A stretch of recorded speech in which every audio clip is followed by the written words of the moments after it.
Scientific Committee, Professor Dr. Nur Azam Ahsani, Professor Syamsul Ma'arif, Professor Dr. Muhammad Firdaus, Professor Dr. Insinyur Bambang Juanda MS from IPB University Indonesia, Professor Dr. Zulkarnain Yusuf, Professor Dr. Sazali Abdul Wahab, Professor Wan Fazilah Wan Yusuf from Putra Business School, Malaysia, Professor Dr. Rafal Balina from Warsaw University, Poland, Professor Dr. Azlan Amran from University Science Malaysia, and Masamu Kamaga PhD from Kirorami Institute of Technology, Cambodia. And also our beloved participants and committee. Ladies and gentlemen, welcome to Towards ASEAN Chairmanship 2023, an international e-seminar held by collaboration of Fiscal Policy Agency, Ministry of Finance of Indonesia, and School of Business IPB University, held 13 to 15 December 2021. The objective of this event is to provide an initial forum for the Fiscal Policy Agency of Financial Ministry of Indonesia to explore new and update ideas, which in the end is expected to be one of the reference materials for Indonesia in preparing various agendas in the finance track, which includes in the 3 priority agendas such as sustainable finance, digital economy, and human capital. As many as 60 manuscripts were submitted totally, and 39 selected papers have presented their paper in the form of videos. We would like to extend our gratitude to the Fiscal Policy Agency of Financial Ministry of Indonesia as the main partner in this e-seminar. Furthermore, we thank the organizing committee and the scientific committee for their invaluable assistance in designing the e-seminar program. Lastly, we thank all the reviewers, the distinguished session speakers, all participants, session chairs, and organizing partner for their invaluable contribution and support towards ASEAN Chairmanship 2023 e-seminar in Bogor, Indonesia. Finally, we wish you all fruitful discussion and enhanced networking from this e-seminar. It is with a great honor. My name is Hairiah Kamila, or you can simply call me Mila. I am your Master of Ceremony of an International e-seminar towards ASEAN Chairmanship 2023, and I will be leading this opening session.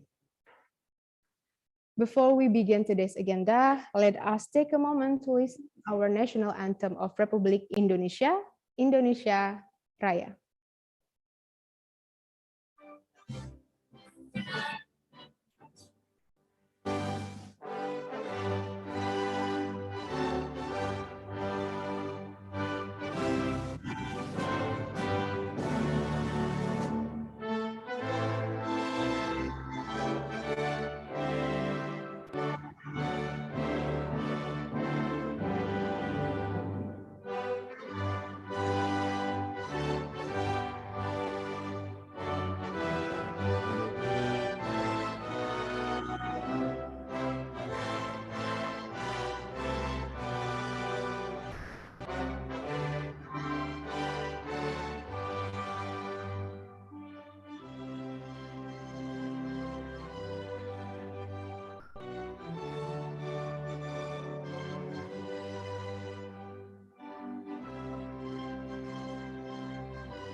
To open today's plenary session, we will hear an opening remark from Assistant to Finance Minister for Macroeconomics and International Finance Affairs, Dr. Wempi Saputra, SEMPF. To Dr. Wempi Saputra, SEMPF, the time and screen are yours. Thank you, Mila. Yes, you're welcome. Honorable Bapak Suhasil Nazara, Vice Minister of Finance of the Republic of Indonesia, Bapak Arif Satria, Rector of IPB University, Bapak Muhammad Samsul Ma'arif, Head of Graduate Program Business Studies, School of Business, IPB Universities, colleagues from Ministry of Finance and Civitas Academica, faculty members from IPB and other universities, panelists and presenters, distinguished participants, ladies and gentlemen. Assalamualaikum warahmatullahi wabarakatuh. Good afternoon to all of you. It is my pleasure and honor to deliver an opening remark in this international seminar toward ASEAN Chairmanship 2023, titled Advancing the Concept of ASEAN Regionalism, Regional Value Chain and Connectivity, Recovery and Collective Competitiveness. Before I proceed further, allow me on behalf of Minister of Finance to express our appreciation to Institute Pertanian Bogor University for jointly organizing this event and to all participants who have allocated your time today. It is truly with our great intention that we invite an inclusive participants with diverse backgrounds for this seminar. Despite the fact that ASEAN has a long history since its declaration in 1967, the challenges we face today may need new perspective and new comprehensive approach. By inviting broad participants from domestic and international, we sincerely hope that the knowledge and lessons learned that will be shared in this seminar can be insightful for preparing Indonesia as the next ASEAN chair in 2023. In addition, we are also hoping that this event can serve as an interactive discussions platform to exchange views and experiences between government, researchers, academia, and public participants. Distinguished colleagues, ladies and gentlemen, the COVID-19 crisis has led to an excessive loss of human life, created an unprecedented challenges to public health, economic, and social system. After striving its best to fight the pandemics in 2020, ASEAN members was forced to face a massive outbreak in mid-2021. Some studies stated that COVID-19 has exacerbated ASEAN's inequality and social divisions. Millions of people have fallen into extreme poverty, while millions of enterprises have stopped their businesses. In addition, as of 10 December 2021, the death toll of the pandemic in 10 Asian countries has reached almost 300,000 people. Since the onset of COVID-19 pandemic, ASEAN has responded swiftly, affirming its commitment to work together to overcome the pandemic and concurrently consider its collective and long-term socio-economic recovery strategy. One of ASEAN's main COVID-19 initiatives is the ASEAN Comprehensive Recovery Framework, ACRF, which serves as the region's consolidated exit strategy from the COVID-19 crisis. Nevertheless, the regional recovery remains subject to significant drawback, including the spread of a new virus variant, Omicron. In this context, there are two interesting points worth to underline relating with ASEAN economy. Firstly, the economic recovery is expected to be asynchronous among countries. As economic activities have started to continue, the gap in macroeconomic performance, as well as the contradiction between value and size in ASEAN, has the potential to make ASEAN economic cooperation vulnerable. ASEAN's advanced economies are expected to recover faster, followed by emerging markets and low-income countries lagging behind. Secondly, the structure of ASEAN economy that is dominated by informal sector may also pose serious threats to regional resilience. Informal economy workers were particularly vulnerable because the majority lack of social protection, less access to quality healthcare, and have lost access to productive assets.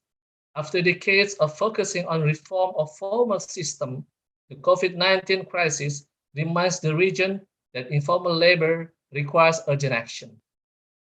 In addition, there is a potential global slowdown due to supply shocks and disruption.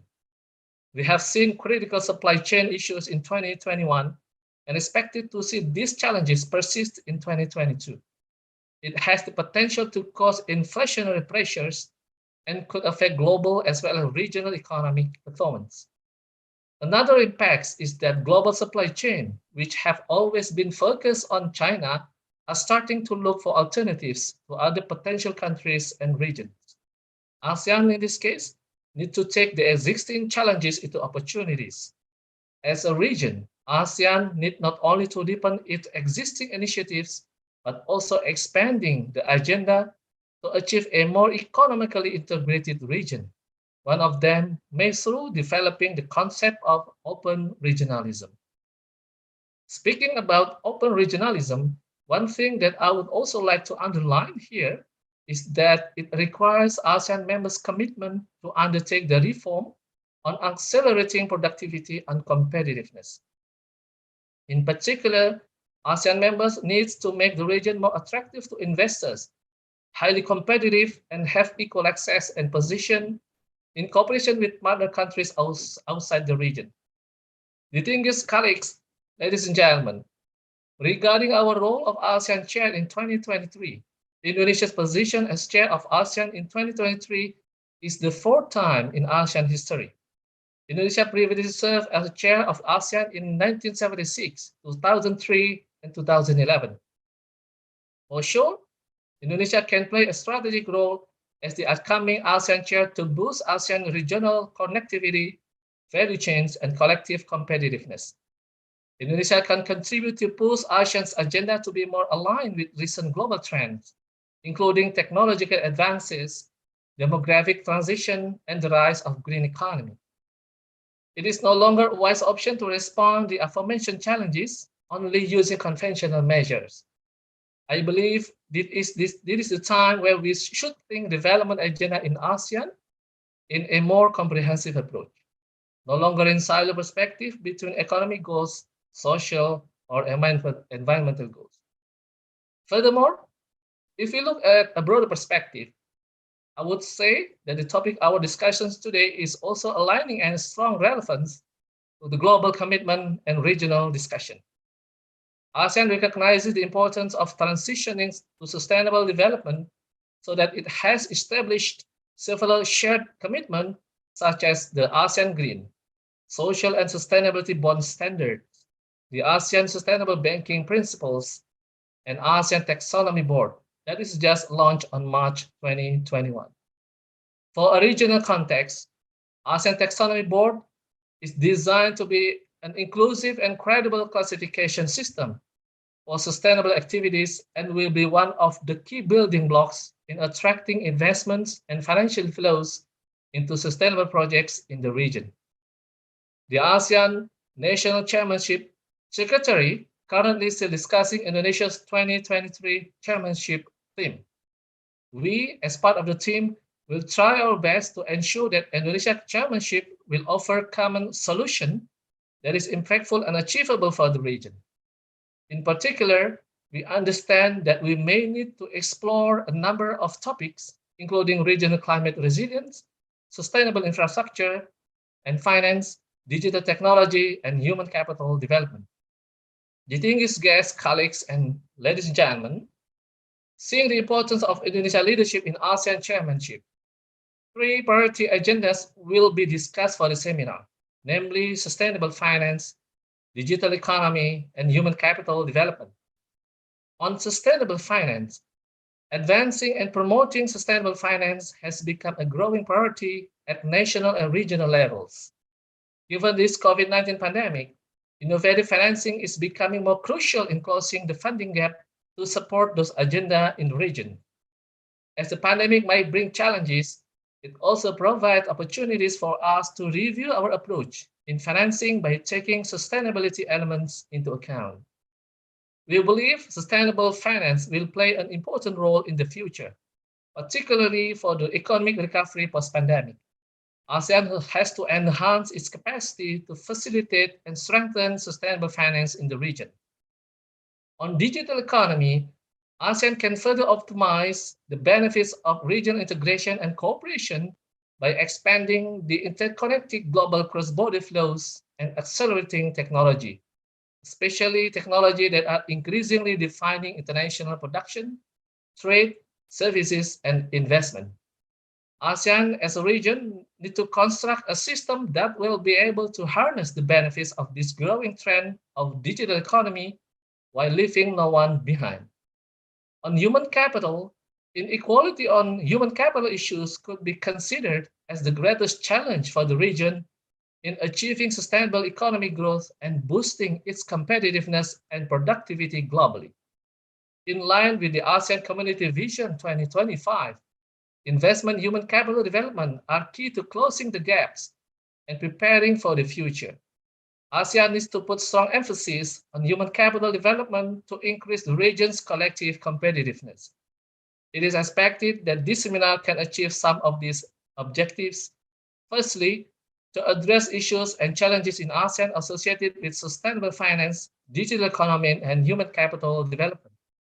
Secondly, to stop taking policy recommendations both from the selected papers as well as the discussion during the seminar.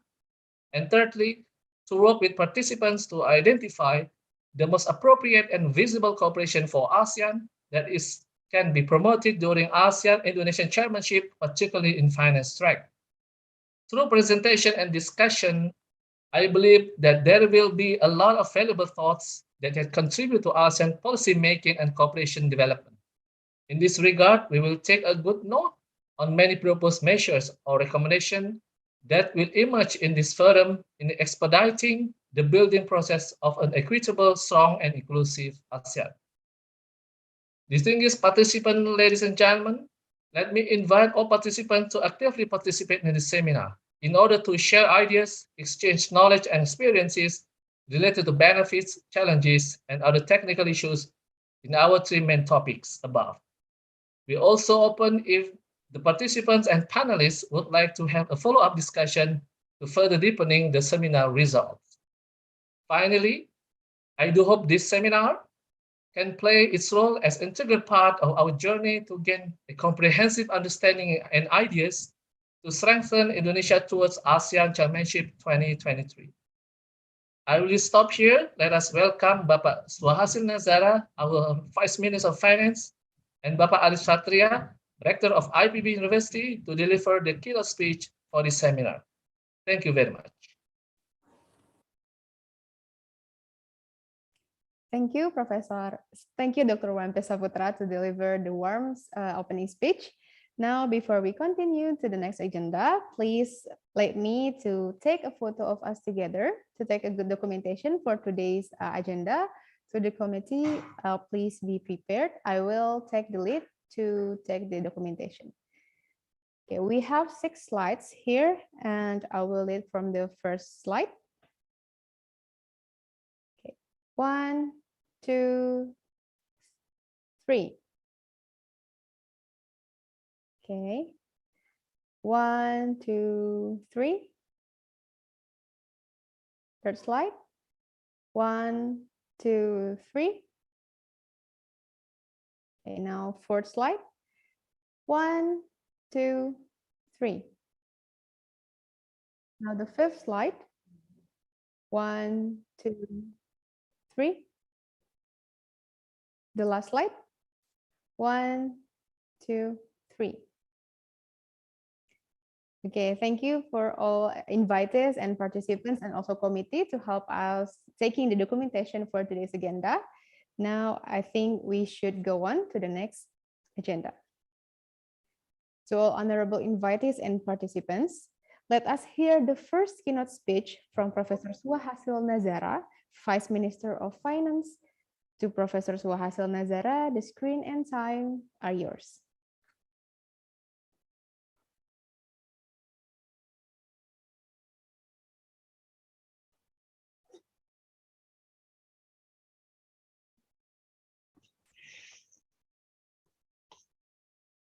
Very well. Can you hear me now? Yes, I think so. A very good afternoon to everyone.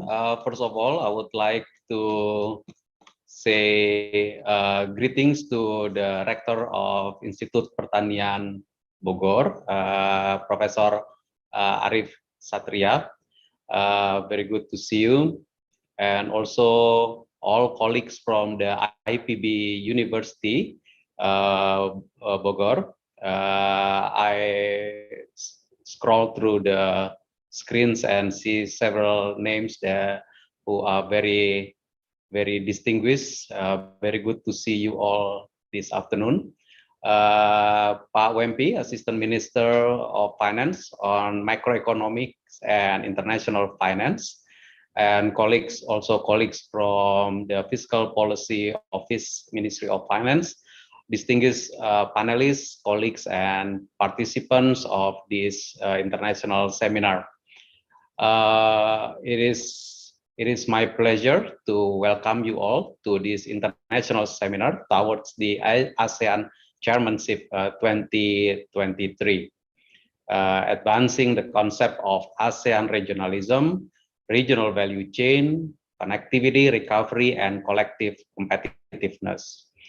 Despite the physical distancing, I'm very glad that we can meet virtually at this time. I believe that this mode of event is going to be with us sometime in the future. This is our future working place. A lot of activities now can be conducted online, virtually, and it does not reduce the intensity. It does not reduce the meanings of our activities. On behalf of the Ministry of Finance, Republic of Indonesia, I would like to appreciate all participants for constructive ideas and discussions. And also I would like to convey my gratitude to IPB University for holding this event. This is quite interesting. A lot of you, all of you, I understand, know that Indonesia right now is holding the presidency of G20. It is a very prestigious event. It is a prestigious position among the 20 biggest countries in the world right now. For upcoming 2022, we are holding the presidency, meaning that we can set the agenda, we can direct the discussion, we host many meetings, but most importantly is that a lot of our thinkings are going to be very, very strong and being listened by the international G20 community. I'm very glad that Pak Wempi, the Assistant Minister of Finance for Microeconomy and International Finance, is taking the helm of the G20 activities. We have just finished the first meeting of the G20 with Indonesia as holding the presidency position a couple days ago, last week in fact, in Bali. And that is the first meeting at the deputy minister level, which is setting the tone, setting the path for the 2022 Indonesian G20 presidency. Now, right now, we also are in the preparation for the Indonesian chairmanship of ASEAN in 2023. So 2022 and 2023, Indonesia is making a very strong appearance, very strong presence in the international fora, namely G20 and also ASEAN. And remember, whenever Indonesia is holding the chairmanship of ASEAN, in fact, any country, any ASEAN member country who is holding the chairmanship position of ASEAN is also holding a co-chairmanship in the ASEAN +3 agendas. So together with ASEAN, there is ASEAN +3. +3 meaning ASEAN plus Japan, China, and Korea. And the chairman of ASEAN is also automatic a co-chairman in the ASEAN +3 agendas. So 2023 going to be very, very important for us because 2022 we are finishing we are holding and going to finish the G20 presidency, and to some extent going to directly continuing with the ASEAN chairmanship and ASEAN +3 co-chairmanship with the +3 country. What does it mean? That means Indonesia is able to play a very active and significant role in the international fora. It is then very important that we set the agenda in a very strategic way. For the G20, we set recover, stronger, recover together as our theme. It's a very important theme. We hope that we can finish the pandemic, and after that, we can go to the situation where the recovery is going to take place all over the world. 2023 is going to be the continuation of such a recovery. 2023, when Indonesia is holding the ASEAN chairmanship of the ASEAN countries, recovery should be continuing.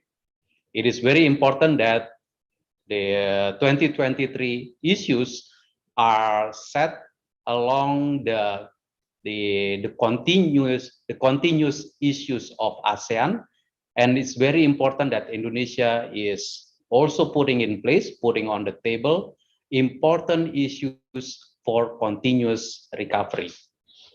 It is also very important to note that during the recovery period, usually the questions about the recovery is about how the economic activities going to take place in the post-pandemic period. Right now, I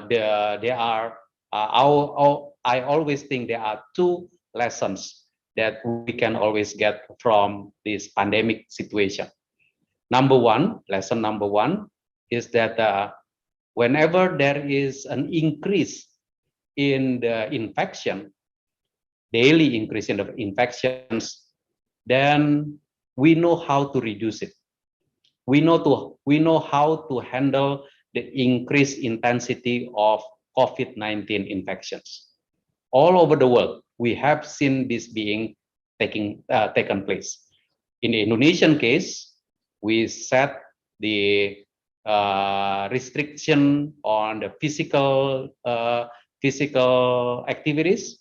We call it PSBB, we call it PPKM, we call it many other restrictions.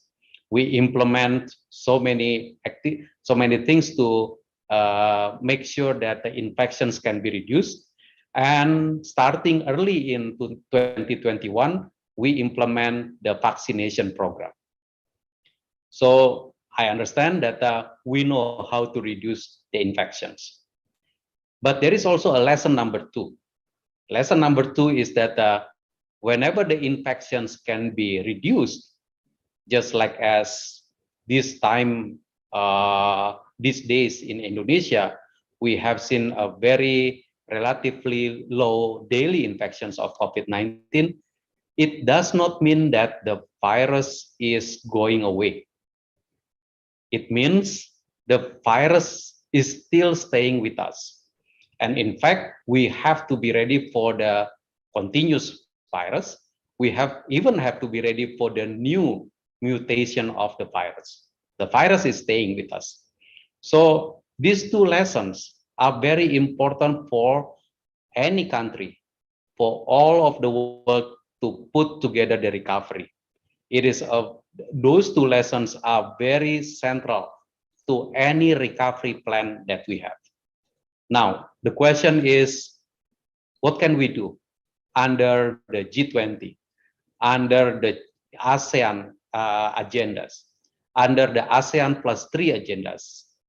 What can we do to make sure that our recovery can continue?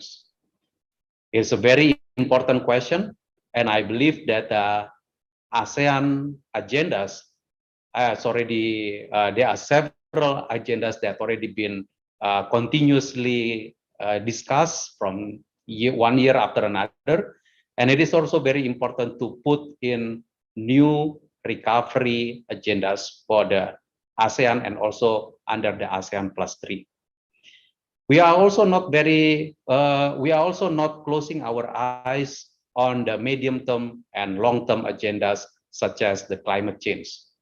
It is very important that Indonesia continue to be ambitious in terms of the climate change targets for our country.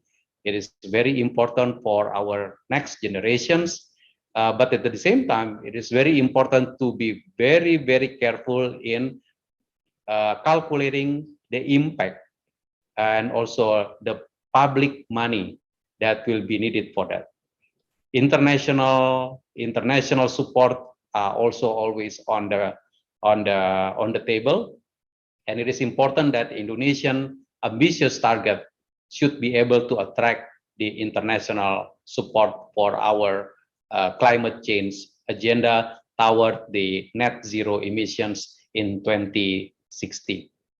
It is also very important that the ASEAN to work together to promote employment, to promote the connectivity, to promote much better value chains and global value chains among the ASEAN countries. I believe that this international seminar, I hope, would be able to address those issues very early enough, because it is important that when Indonesia assume the ASEAN chair in 2023, we would be able not only to put in on the table the agendas, but also to respond to the challenges that Indonesia and the region are facing, not only in the short term, but also in the medium and long term.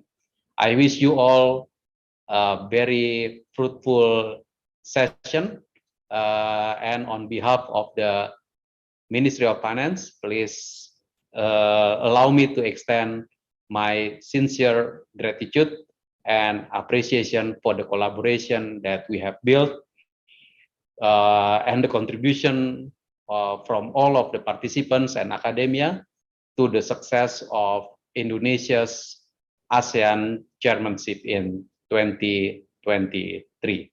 Thank you very much for your attention. Wassalamualaikum warahmatullahi wabarakatuh. Waalaikumsalam warahmatullahi wabarakatuh. Thank you to Professor Thank you for Professor Suhasil Nazara as Vice Minister of Finance, Republic of Indonesia, for the keynote speech. Now we are going to the next page. We would like to invite the Rector of IPB University, Professor Dr. Arif Satria, to deliver the keynote speech. To Professor Arif Satria, the screen is yours. Honorable Professor Suhasil Nazara, as the Vice Minister of Finance, Republic of Indonesia, Fervio Kasaribu, PhD, the Chairman of Fiscal Policy Agency, Ministry of Finance, Republic of Indonesia, Professor Noraza Mahsani, as the Dean of School of Business, IPB University, and distinguished participants, ladies and gentlemen, Assalamualaikum warahmatullahi wabarakatuh. Selamat siang and good morning or good afternoon to all of you. And first of all, please allow me to extend my sincere gratitude to all of you, our honorable and distinguished guests. On this occasion, I'd like to present a speech titled ASEAN Vision in Digital Economy. Ladies and gentlemen, we may be on a path towards a digital world, but we are all moving at different speeds. In 2023, Indonesia will be trusted once more to be chairman of ASEAN, and this will be a challenge for Indonesia in strengthening and sharpening the theme of the Indonesian chairmanship, especially in light of the ongoing COVID-19 pandemic. Science and technology will play an important role in ushering in the era of Society 5.0 during the ASEAN Chairmanship 2023. The arrival of the new economy has frequently been compared to the end of the 18th century's Second Industrial Revolution, It is true that there are some parallels. Some argue that the internet's impact will be even greater. Their argument is based on the fact that in the long run, not only industries and goods are being revolutionized, but every aspect of life is being invaded, including sociology, psychology, cultural, and political science, and many other fields. This is based on concepts related to the knowledge society. According to the report, cultural and creative industries in the face of COVID-19, an economic impact outlook, referring to UNESCO 2021, the creative economy, which includes the cultural and creative industries, contracted by 750 billion US dollars in gross value added, and this equates to approximately 1% of global nominal GDP in 2019 and 10 million job losses globally. Of course, affecting many cultural and creative gig workers in the informal sectors. And the pandemic has accelerated digital adoption with 40 million new users going online for the first time in Southeast Asia in 2020, outspacing the previous 4-year average increase of 25 million, like Google, Temasek, and Brand and Company. The onset of the pandemic has had far-reaching consequences for people's life and livelihoods, with many activities shifting online. E-commerce, for example, has continued to expand. In 2020, new shoppers accounted for more than 33% of online commerce, with 8 out of 10 users expressing a desire to continue purchasing online in the future. To encourage an integrated digital economy, ASEAN member states should also establish clear regulation for cross-border transactions, particularly for digital financial service. According to one estimate, ASEAN GDP could increase by $1 trillion by 2025 as a result of digital integration. And a digital economy pillar would make ASEAN more responsive to trends in disruptive technologies, potentially benefiting other economic sectors, like the Internet of Things, for example, is expected to provide significant opportunities for semiconductor companies because it will increase demand for memory and sensors. It could also boost the manufacturing industry's annual revenue by producing innovative products such as IoT integrated consumer device. And creating a unified approach to the digital economy would assist ASEAN in capitalizing on the opportunities presented by the fourth industrial revolution or Industry 4.0. And of course, ASEAN is expected to benefit from productivity gains from Industry 4.0 in the range of 216 billion to 600 billion US dollar. To capitalize on this opportunity available, ASEAN must include the digital economy as a new AEC pillar. This effort would contribute to the enrichment of the region's digital experience, as well as the improvement of economic activities that contribute to inclusive growth. A thriving ASEAN digital economy where citizens can reap curative and creative benefits necessitates ASEAN implementing adaptive and innovative approach involving stakeholders from across the value chain, such as policymakers, administrators, academicians, cultural and creative makers, and also entrepreneurs. Ladies and gentlemen, the impact of this evolution on society is culminating in the emergence of a new society, which is referred to as the information society or knowledge society around the world. The old economics fundamental theories are based on the optimization of physical, labor, and financial capital. When we examine economic process today, we quickly realize that intellectual, creativity, and innovative capital carries the same weight, if not more.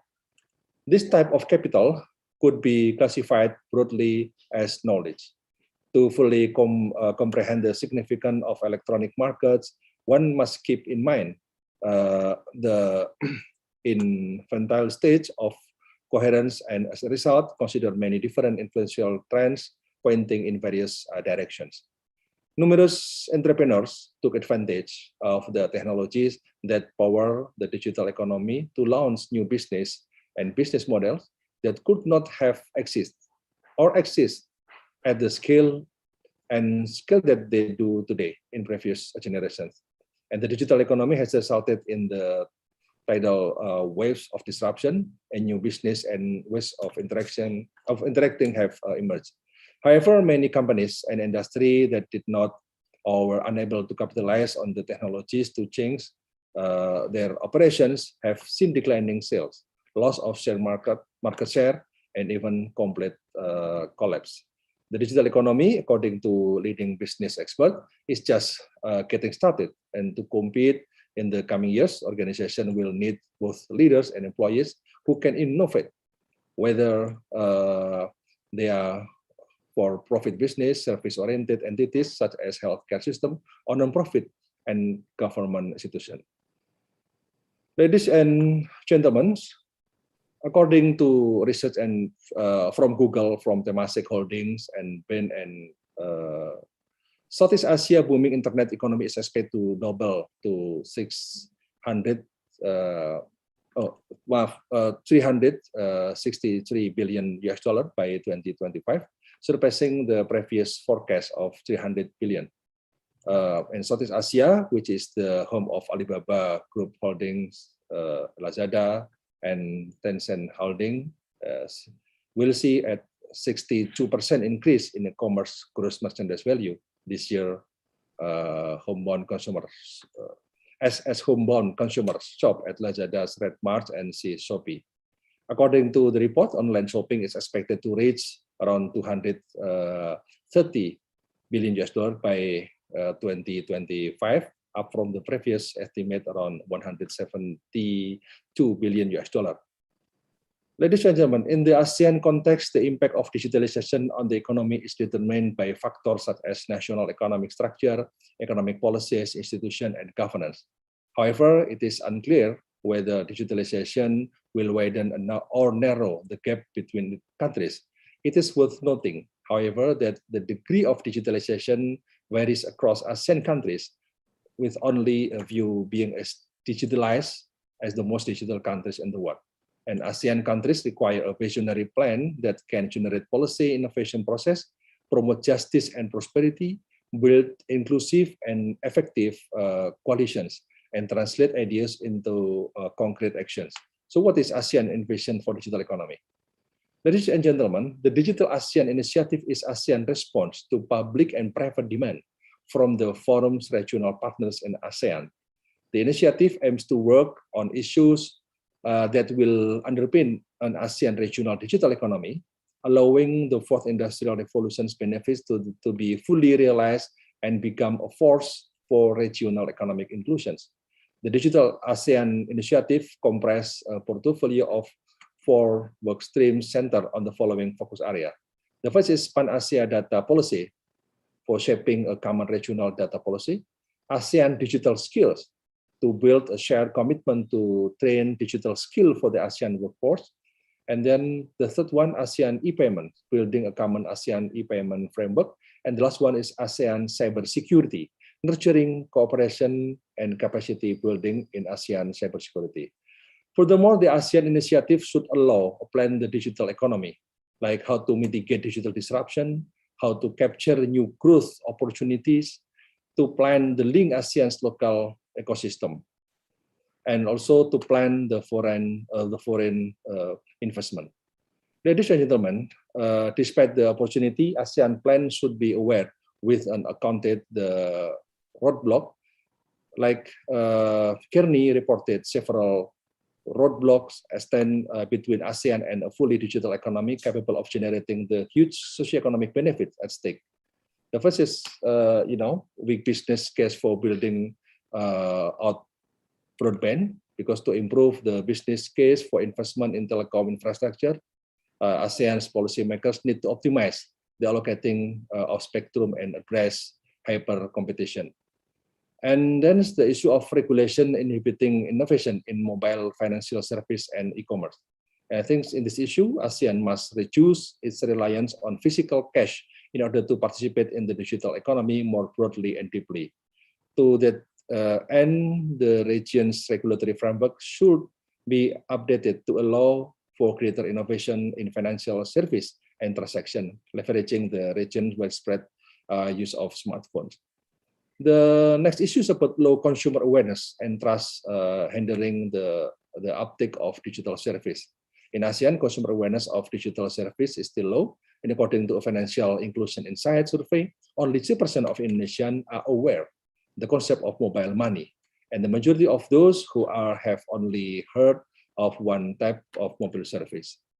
The fourth issue is about no single digital market.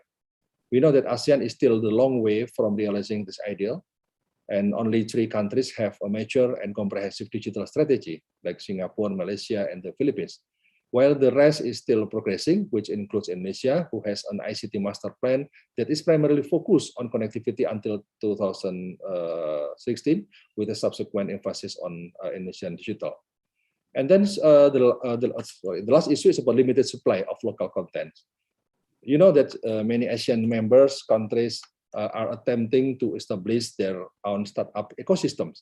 Singapore, for example, has a plethora of programs to assist local startups in obtaining funding and expertise to turn their business ideas into the reality, including government-assisted equity financing, cash grant, business incubators, debt financing, and tax incentive scheme.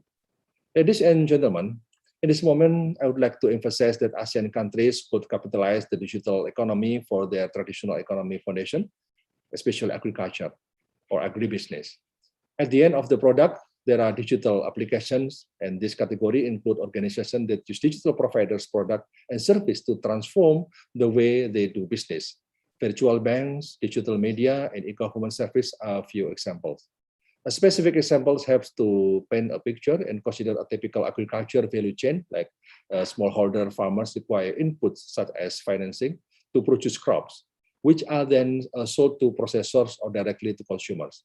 Smallholders can now obtaining financing from digital financial service providers via their mobile phone rather than physically visiting a bank.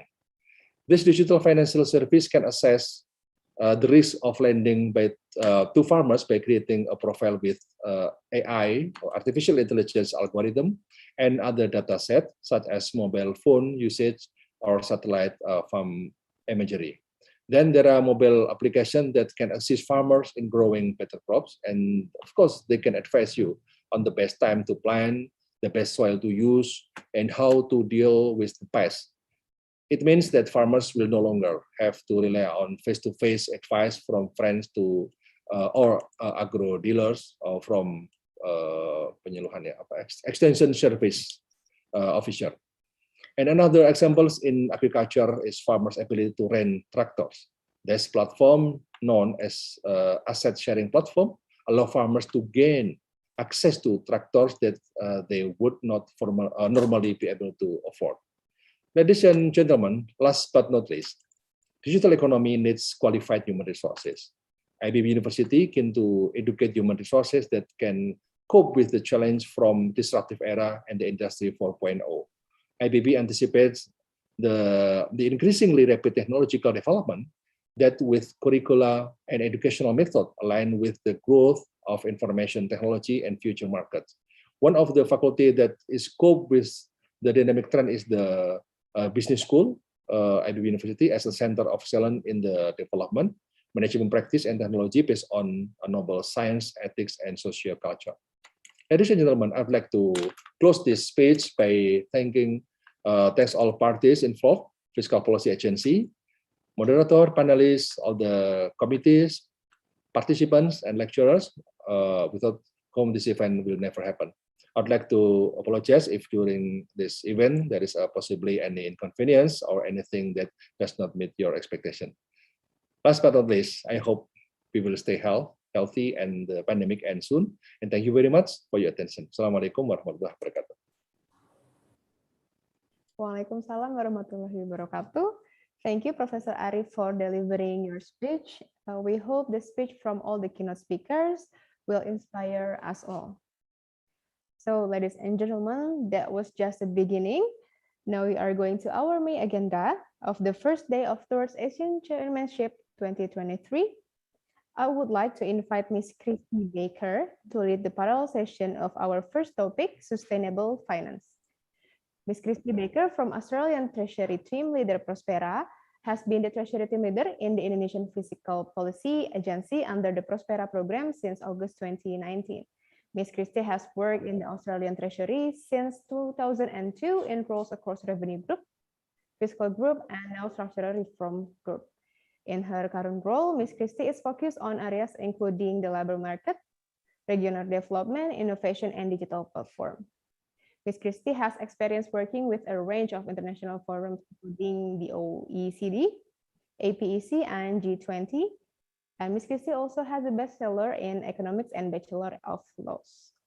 Hello, Ms. Christie. Are you in the room already? Yes, thank you. Yes, yeah, thank you for coming. Selamat siang, everyone. It's a great pleasure to be here with you today for this very important session on sustainable finance. Yeah, selamat siang. Change and environment. Okay, all right. Ms. Christie, thank you for coming. And I would like to remind you that the duration for this parallel session is 145 minutes, includes 60 minutes for presentations, 60 minutes for panelist session, and 25 minutes for Q&A session. So to Ms. Christie Baker, the screen and time are yours. Terima kasih, Mila. Selamat siang. It's a great pleasure to be with you today for this very important discussion on sustainable finance. I'd like to start by thanking the very distinguished speakers that we've had already today who've framed our discussions so well. Professor Arif, Rector of IPB, thank you so much for your remarks. Pak Suhasil Nazara, our Minister for Finance, thank you to you as well for framing our discussion so well. And Pak Wempi, thank you and congratulations on the fantastic execution of your first Finance and Central Bank Deputies meeting in Bali last week, which was a resounding success. But we're here today to talk about sustainable finance. Climate change and environmental degradation is an enormous global challenge that will require a significant mobilisation of finance, both public and private, if we're to successfully transition to a greener and more inclusive economy. It is these considerations which have seen the international community embrace the need to develop sustainable financing frameworks in order to facilitate that transition. We will all have a role to play in designing and implementing solutions. Policymakers, regulators, academia and business, if we're to come up with the right solutions that bring together data standards, technology and governance practices that support the economic transition we need. In today's session, we'll have 4 academic researchers share their recent work with us. We will then have 2 expert panellists, Pak Henry Blas, who's the Chief Content Officer from the Global Infrastructure Hub, and Professor Noor Azam Ashani, Dean of the School of Business at EPB University, to give us their thoughts and reflections on where this research may be able to take us. After this, we will have a Q&A session, so please do place any questions that you might have in the chat box, and we'll certainly work through those during that session. But without further delay, I'd like to hand to our first researcher, Ibu Rabatul Adwahi from the School of Business at IPB University, to present to us her research on green supply chain management and the performance of palm oil products. Ibu Rabatul, sorry, I've pronounced that badly. Rabatul, the screen is yours for 15 minutes. Thank you.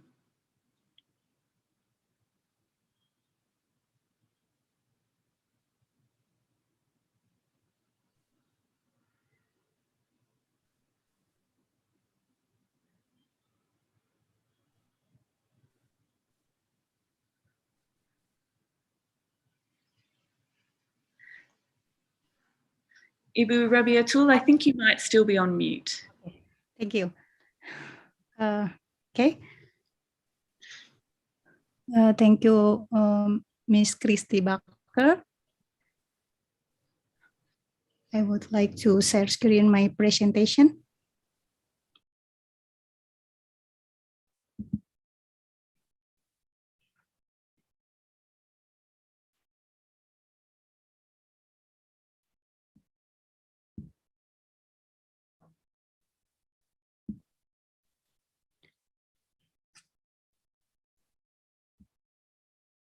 This is clear of my presentation.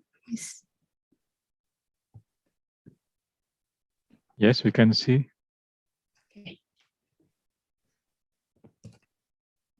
Assalamualaikum warahmatullahi wabarakatuh. Good afternoon, ladies and gentlemen. Let me introduce myself. My name is Rabiatul Adwiyah. I'm doctoral student of Management and Business, School of Business, IPB University. I would like to thank you very much for this opportunity. Today, I will be present about our paper. The title of our paper is A Systematical Literature Review, Green Supply Chain Management Performance of Palm Oil Products. The member of this paper, there are Rabiatul Adwiyah, Yusman Saukat, Raden Diki Indrawan, and Heti Mulyati.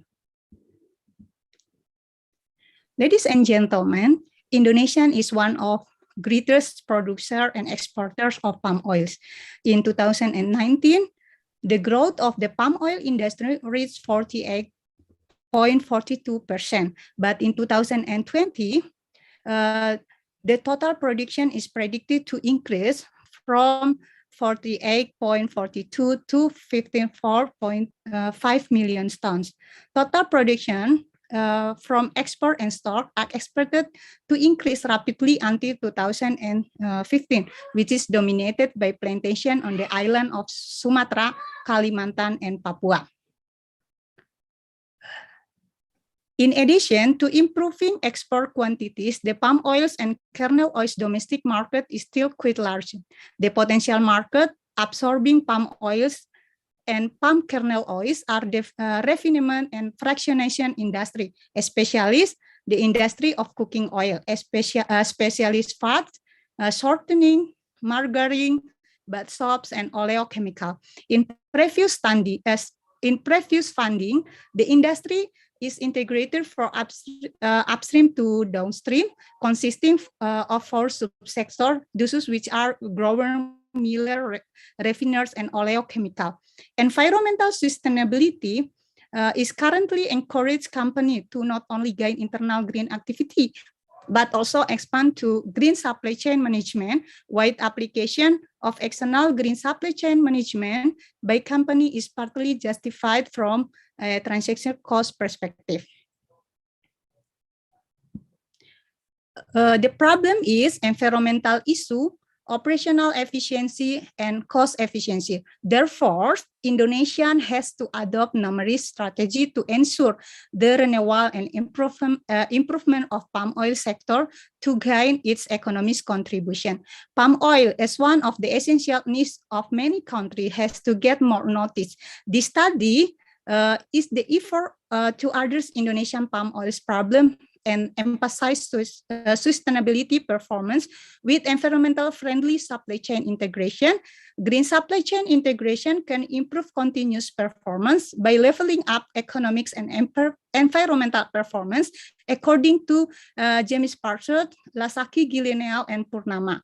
Based on this background, this study aims to identify current green supply chain management performance in the supply chain of palm oils and development instrument to yield high quality palm oils in Indonesia. This is material and methods. This review is based on systematical literature review on the step contained in the method consistent of 5 steps report, as shown in the figure left. To briefly introduce the process of developing the final data set of our study. We use searching strategy using keywords, answer tree approach, unpublished literature, and 2 sources, Scopus and Google Scholar. And we go to 145 papers. And then second step is elimination of green supply chain papers that only elaborated the concept of green supply chain management without any empirical analysis. We got the 132 papers, and then 3 states, elimination of papers that were not submitted in the last 10 years, and all papers that were submitted using qualitative and quantitative method related to green supply chain management. We got the 78 papers, and then 4 steps is elimination of paper that have not correlation with research objective, and then we got 57 papers, and then the last is final database for analysis. We got 29 papers. And then this is our thinking framework. We start from green supply chain management performance of palm oil products, and then use literature review and existing condition analysis research objective, and identification of research problem on objective, and then we do collective data collection and analysis using systematical literature review and develop research model in accordance with empirical condition. And then we see the internal management for indicators, green processing, customer cooperation, investment recovery, and eco design. 2, 3 performance for industry palm oils. There are environmental performance, economic performance, and operational performance. This is results and discussion. Descriptive analysis. All articles were published between 2010 until 2021. The increasing scientific interest in sustainability at green supply chain is reflected by 61% of articles published after 2010. As we can see in the slide, describe the distribution of articles over the time period under review. The authors analyzes the outlets for article in the data set to understand the extent to which supply chain management in green supply chain management has been considered by research in operation management as well as research in the other management field. This article mentioned for consideration for this review are distributed in 29 journals in several research domains. This is a research trend and issue. The authors analyzes trends in the year's publication to obtain information on the evolution of supply chain management research in the green supply chain management over time. We use FOSPIOR application. The cluster paper, systematical literature review, green supply chain management, have 3 clusters. The number 1 is purple color, research on year 2015. The number 2, green color, research on years 2016 until 2017. And then the last is yellow color, research on the year 2018 until 2021. A random effect meta-analysis was used to synthesize empirical research from 29 selected literature with 2045 effect size. In addition, subgroup and meta-regression analysis were applied to examine potential moderators that could affect the strength of the practice performance relationship. The researchers found that internal and external green supply chain management practice were positively related. They both were positively company performance. In the particular, in relationship between green supply chain management practice and environmental performance was the large, followed by operational economics and economic performance. Research gap. Provide a detailed list of research gap. We try to narrow and display how we address them in our study. Research gap, we use 2 indicators. The number 1 is lack of integrated performance. Example, Handa S. Raj Grover focus on corporate eco performance. Xiao Wei Chan focus customer cooperation, and Magla et al. Focus on investment recovery. And intended contribution is a more integrated research framework is developing in our study to depict a more comprehensive picture of green supply chain construct to scholar and practice impacts. And then the number 2 research gap is inconsistency of empirical research. Example, Tundis and Winiscus found the relationship between green supply chain practice and economic performance to be significantly positive. Fang and Zhang claim it to be only significantly positive, and then Abdullah and Yaqub claim it to be insignificantly. And the novelty is green supply chain concept to integrate environmental thinking into supply chain and management. And also green supply chain management can contribute improving sustainability performance.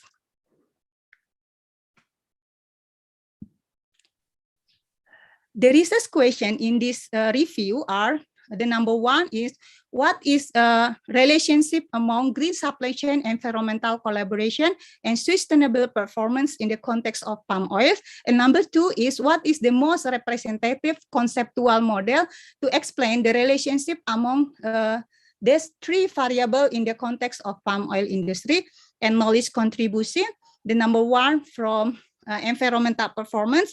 Environmental performance, according to Fang and Zhang 2018, found the environmental performance is integration of the evolution of the company profits and environmental impacts. And number 2, economic performance.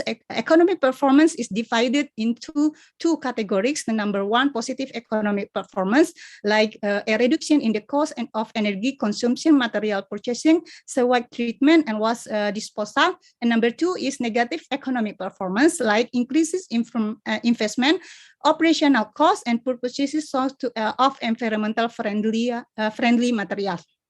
And the last is operational performance. In this research, the category selected to evaluate operational performance where the number 1 is waste reduction, quality improvement, delivery improvement, and increases capacity utilization. This is our conclusion. The green supply chain is essential to gain sustainable economics in the palm oil industry. The integration of green supply chain management, environmental performance, and sustainable performance is a great way to achieve the sustainability of palm oil industry. In this case, the comprehensive model of this integration will be used. Thank you very much for your attention, and wassalamualaikum warahmatullahi wabarakatuh.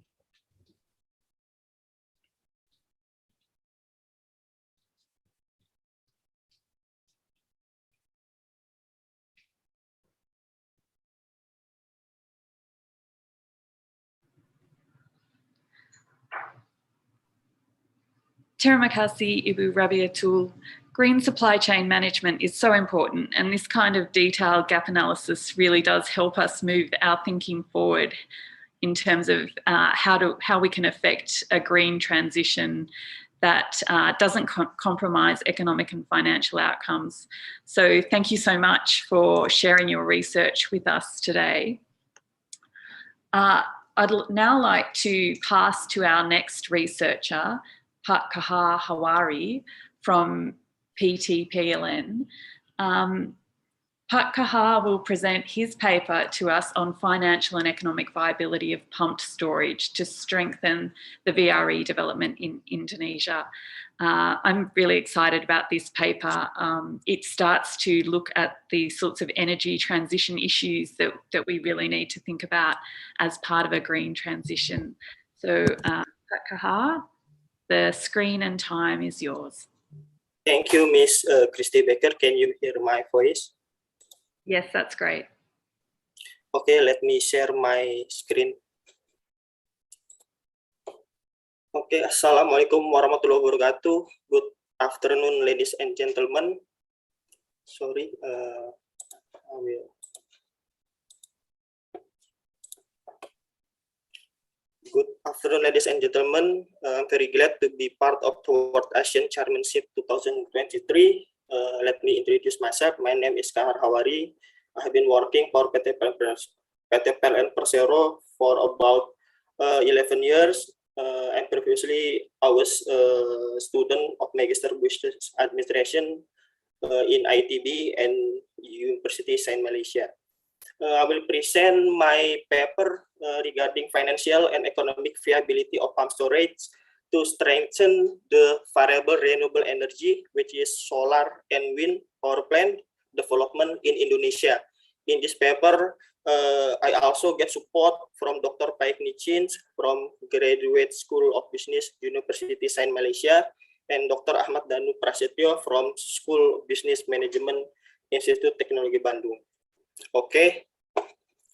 Indonesia potential renewable energy reach 432 gigawatts, which is 7 to 8 times current total installed generating capacity, but only 7 gigawatts have been utilized commercially. So, move to the renewable energy industry is very important for government of Indonesia. The Indonesia government has recently announced that all fossil fuel power plant will be replaced by renewable energy. A new presidential regulation has been prepared by the Ministry of Energy Mineral Resources to expedite investment in renewable energy to achieve 23% of renewable energy capacity in the country by 2025. Investing in variable renewable energy projects such as wind and solar should be a better option for the government since there has been a sharp decrease in the demand of electricity due to the COVID-19 pandemic. Considering the recent low electricity demand and modest economic growth forecast for Indonesia, a combination of variable renewable energy such as solar and wind and storage solutions such as pump storage and battery could prove to be more desirable. We can see the table below, that additional investment for renewable energy capacity to meet 20% target in 2025. We can see solar and wind is very important, and also pump storage. And we can see the levelized cost of energy, which is the minimum price to recover the investment. We can see in 2009, solar power plant is the highest, which is $359 to recover the cost of investment. And in 2020, it became the cheapest, which is $37. And also onshore wind, which is also the cheapest now in 2020. So many countries that have started their power transformation have successfully enjoyed reduced power consumption around 20% by incorporating this technology, such as variable energy and pump storage. Indonesia power sector should find a new and cleaner technology option to stay competitive with its regional competitors. This COVID-19 pandemic will be a catalyst for further financial innovation and new technologies. So the COVID-19 pandemic have a dramatic impact on PLN. This means power demand has fallen sharply due to the large-scale social restriction, PPKM. A large fall in demand due to COVID-19 will aggravate high-cost mismatch with new IPP supply, independent power producer supply, which is mostly in coal. In coming years, the addition of coal power plant from independent power producer in coming years will cause oversupply in Java Bali grid. This development has worsened the PLN financial stress. PLN has already been struggling in 2020 to maintain a 41.5% reserve margin in Java Bali alone. PLN financial health is heavily reliant on growing subsidies from the government and now is under stress due to the power purchase payment to independent power producer. PLN is now exposed to inflexible payment obligations, and most power purchasing agreement or PPA include rigid capacity payment obligation that PLN shall pay to independent power producer or IPP, whether or not PLN needs the power. PLN is struggling to reconcile its subsidy relief with the cost of IPP capacity expansion with COVID-19 downturn. This financial stress is direct impact for having an optimistic demand growth consistently. Therefore, it will be important for PLN to suspend any IPP negotiation, particularly which will add unnecessary capacity to the grid. We can see this realization of Indonesia electricity sales in 2020 is a sharp downfall for demand And we can see the parent operating expense in 2020. The two largest expense is fuel and lubricants, which mean from oil, all fossil power plant, and purchase electricity from independent power producer cost. In 2020, there is increasing purchase electricity to the independent power producer. In the table below, we can see the sales growth projection. We divided into two, optimistic and moderate, due to post-pandemic 19 situation. So, what is the pump storage? Pump storage is the first technology, relatively first technology in Indonesia and also in Southeast Asia. So, it's a solution from PLN to provide a reliable and inexpensive power generation to Java Bali grid system. We have 3 pump storage that will come to the grid. So the role of pump storage is to fit out to overcome the intermittency problem playing variable renewable energy power plants such as solar and wind. With this combination, PSP will store unused energy from variable renewable energy power plant and use only when needed. This will strengthen the variable renewable energy integration in Indonesia. The objective is to increase the peaking power capacity in environmentally and socially sustainable way by generating affordable electricity. The basic idea is to replace power from gas power plant with hydro power plant. So, S&P and Moody's are now forecasting a very little window opportunity for gas project to compete efficiently and effectively against variable renewable energy. Investment in gas infrastructure is long-term, and gas pipelines generally need capex renewal or maintenance cost at least 20 to 30 years to generate a profit. While during that period, gas might not longer be a cost-competitive source of peaking power. It can be replaced by pump storage. So, we can see in the figure, pump storage will use the electricity, low-cost electricity that come from solar power photovoltaic, solar power plant, or wind power plant to pump the water from lower reservoir to upper reservoir. And during the night, when the electricity is needed, pump storage will release the water from upper reservoir to the lower reservoir, thus generating electricity that needed that previously be the gas power plant. Pump storage in Indonesia will be financed by the IBRD or World Bank. Thus, to proceed with the new loan, operation analysis of the pump storage power plant project is needed, including the economic and financial analysis with the latest economic parameters. So, this is our economic methods for economic analysis. We divided into 3. This is complementary approach, 3 different but complementary approach. The first is simplified economic analysis with avoided cost model. We use simply the term of economic internal rate of return and benefit cost ratio.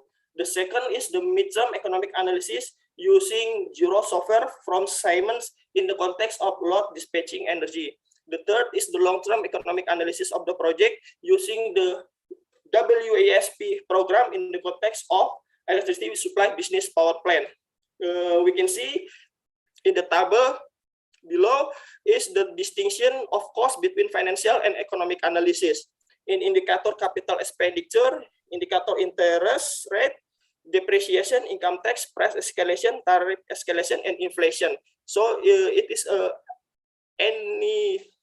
difference or distinction between economic and financial analysis.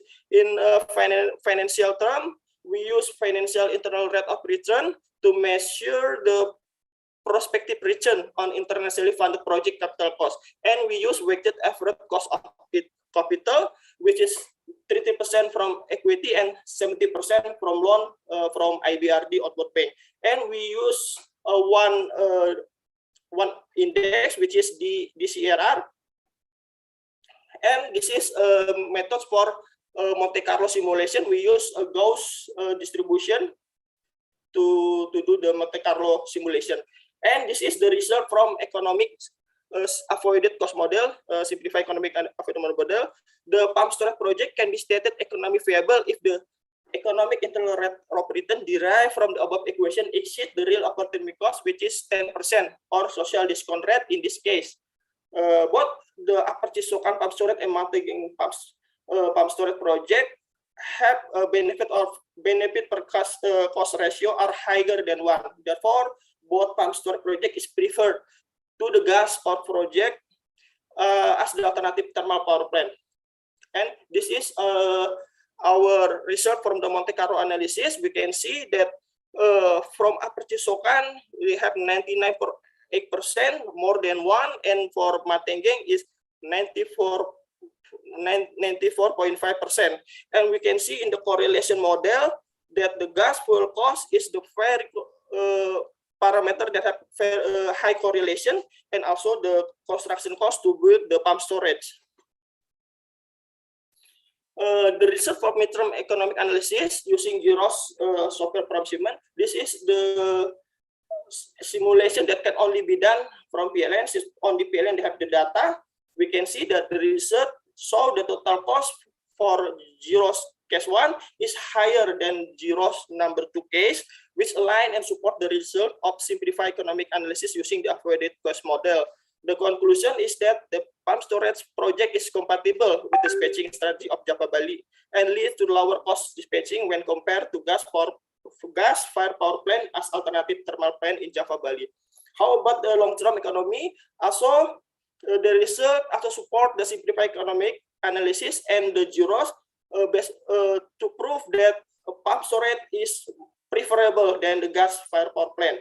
The WSP simulation for system expansion in 2018 and 2034 accept implementing pump storage project, showing its potential feasibility and benefits with the fact that the total cost of the system expansion policy is smaller than without utilizing pump storage project. And this is the result from financial analysis. The result from financial analysis show the viability of the pump storage project, which is in this case purchase token. The following table summarize the result of financial analysis for the base case that show project financial internal rate of return is more than weighted average cost of capital, and net present value is more than 0, and the average DSCR which is more than 1.5 is the minimum stated by PLN. We can see that financial IRR is 15.07%, which is higher than weighted average cost of capital, which is 5.65%. And also the average DSCR is 4.1. And we also done the sensitivity analysis used with different value of variable or model parameter, which is construction cost, addition of pumping cost, debt equity ratio, interest rate, energy production, construction period, and exchange rates. The project is financially viable for all the case with the results show that project financial internal rate of return is more than weighted average cost of capital, net present value is more than 0, and the average DSCR is more than 1.5 for all the analysis case. We can see in this table that all the project IRR is more than weighted average cost of capital in all the base scenario of sensitivity analysis. So the conclusion is pump storage project obviously reduce the production tariff for the cost to supply electricity by avoiding the installation of gas-fired power plant as the capacity power plant. The result from economic analysis show that pump storage power plant project is very attractive. Monte Carlo simulation further confirms this economic analysis. WASP and GIROS results support the result from simplified economic analysis based on avoided cost model in the sense that pump storage is preferred over the gas-fired power plant. From the financial analysis point of view, purchase projects are viable with financial IRR and DSCR that are higher than the accepted minimum value. The lowest result from the scientific analysis in financial analysis case is the increase of 5% exchange rates per year with compounded growth. Even with this condition, PLN still yields high benefit with $953 million of net present value, 9.9% of financial IRR, more than 5.65% weighted average cost of capital, and average DSCR is 2.6. PLN clearly support pump storage, clearly support PLN strategies to reduce the cost of electricity production and realize affordable electricity tariff for consumer, thus reducing subsidies from government. In terms of sustainable energy campaign, PSP will support the future optimization of potential wind and solar energy by solving its intermittency problem and displace gas fuel that is not environmentally sustainable. And the last, by developing pump storage, PLN will avoid the utilization of approximately 2 gigawatt of gas power plant in the future and substitute it with pump storage. In addition, this also will imply the substitution of 2 gigawatt coal-fired power plant and change it with variable renewable energy. Thank you. I send back to Ms. Christy Baker. Thank you, Pak Kahar. That was a wonderful presentation. It was particularly interesting to me that pump storage could not only offer environmental benefits, but it stands to address significant supply problems and also relieve budget pressure for PLN, which is, a very exciting and attractive proposition. So thank you so much for that. Next, I'd like to introduce our third researcher in today's session, Ibu Galuh Hassana, who will take us through her research on comparative analysis of Sharia stock mutual fund performance, both in Indonesia and Malaysia. And I think this is a really great presentation in that it reminds us of the need to be able to assess various forms of finance because we will need to mobilise many different types in order to address the economic transition that we need to make. So Ibu Galuh, I will give the screen to you and you have 15 minutes now for your presentation. Thank you so much. Hello, thank you, Chris. Hello, good afternoon, ladies and gentlemen. Let me introduce myself, Galuh Hassana from Perbanas Institute. I will share my screen. Ibu Galuh, you might need to increase your volume just a fraction. Okay. Hello, can you all see my screen clear? I will present my paper about comparative analysis of Sharia stock mutual funds performance in Indonesia and Malaysia. Support from Galuh Hassana and support by Mr. Achong Dewantoro.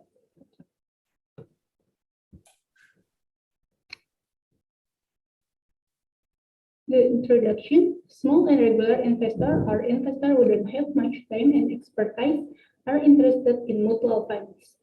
Mutual funds are funds collected from investor in various amounts. Then the investment manager will manage the funds in the fields of investment and capital markets. The investment instruments such as but not limited are stocks, Bank Indonesia certificates, and others. Mutual funds have two subcategories: conventional mutual funds and Sharia mutual funds. Sharia mutual funds operate by the provisions and principle of Sharia, but between the investor who own asset and investment managers, as well as between investment managers and investment users. Sharia mutual funds, according to the National Sharia Council Fatwa number 20 DSN MUI for 2001, are mutual funds that operate according to the provision and principle Sharia, either in the form of a contract between the investor as the owner of the property, or Sahib al-Mal or Rob al-Mal, and investment manager as representative of Sahib al-Mal, as well as between investment manager as representative of Sahib al-Mal and investment users. Conventional mutual funds and Sharia mutual funds are not much different.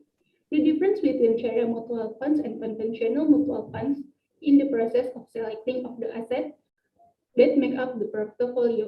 Conventional mutual funds only use the level of profit and risk in managing their investment portfolio.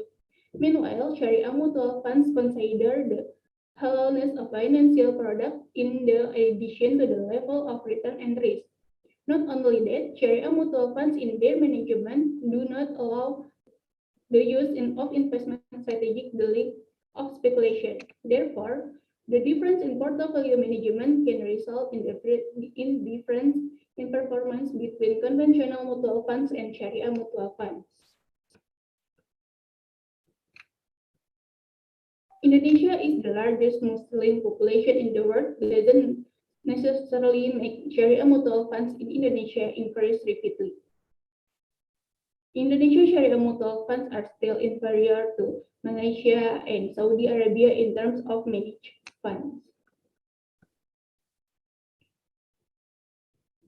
Malaysia continues to be the leader in the region with Sharia mutual fund assets increasing 20% to 28 billion for the year 2017.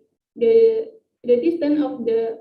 distance is second market in Indonesia, where total Sharia mutual fund asset increased 90% to about 2 billion in 2017.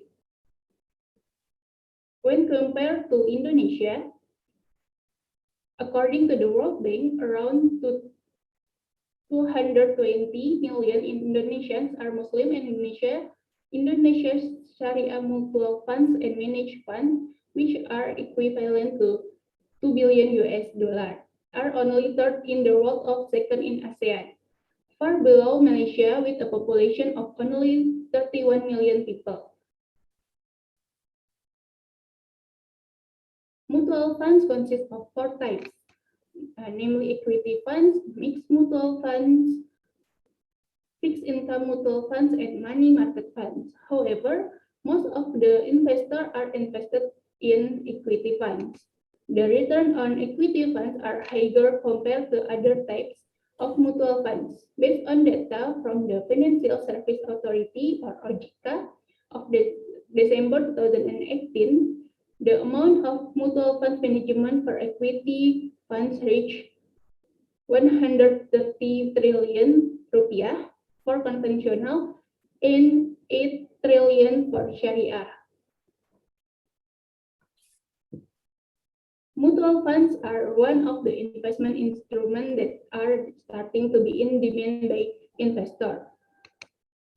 To choose the right mutual funds, investors look at the performance of the mutual fund portfolio. Knowing the rate of return and risk of a portfolio can be seen from the side of the portfolio's performance.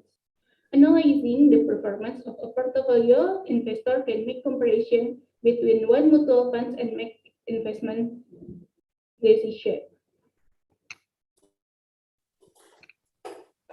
The figure of growth Sharia mutual funds in Indonesia from 2014 until April 2019. We can see from year to year the Sharia mutual funds growth, and in April 2019, the net asset value in Indonesia is 35,378 billion.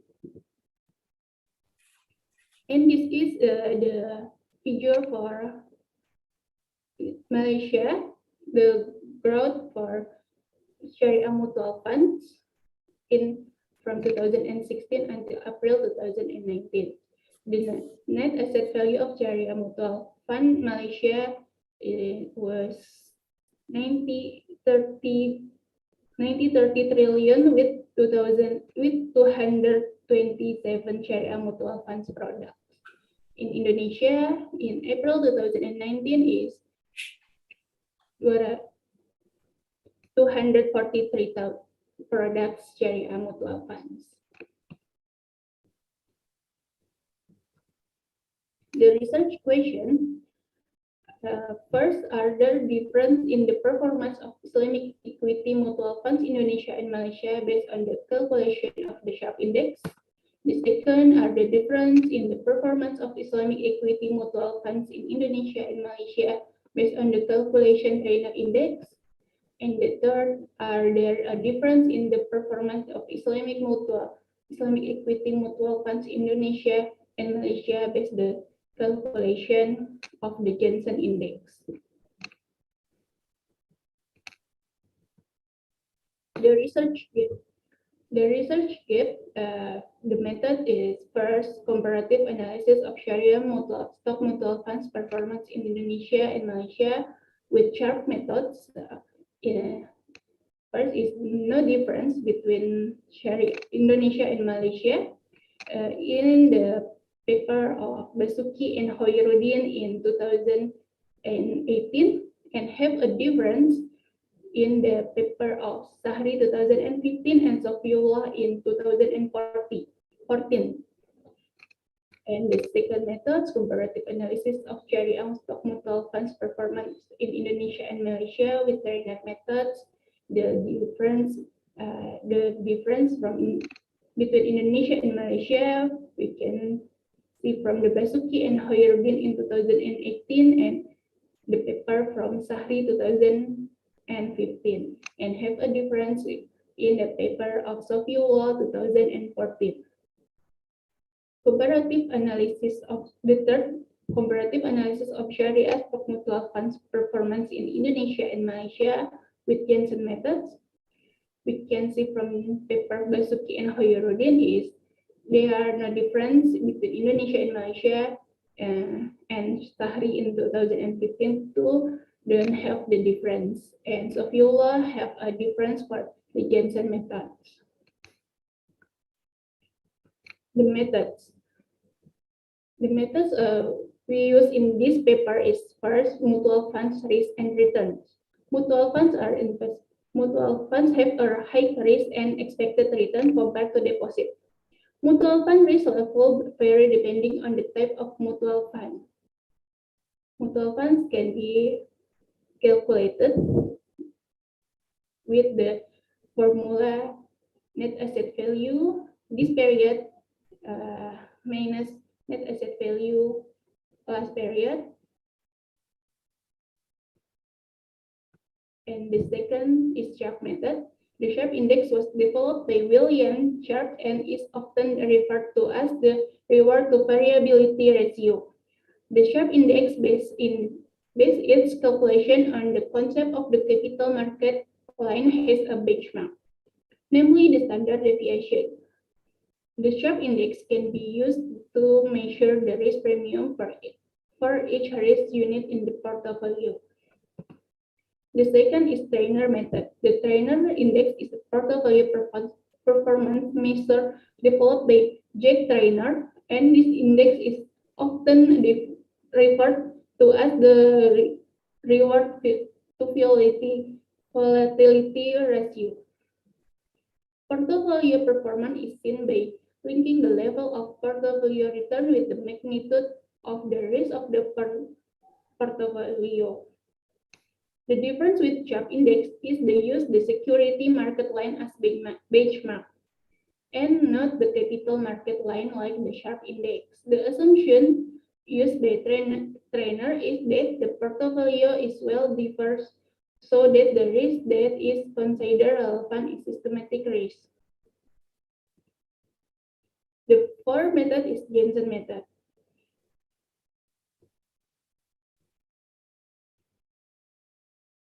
The Jensen method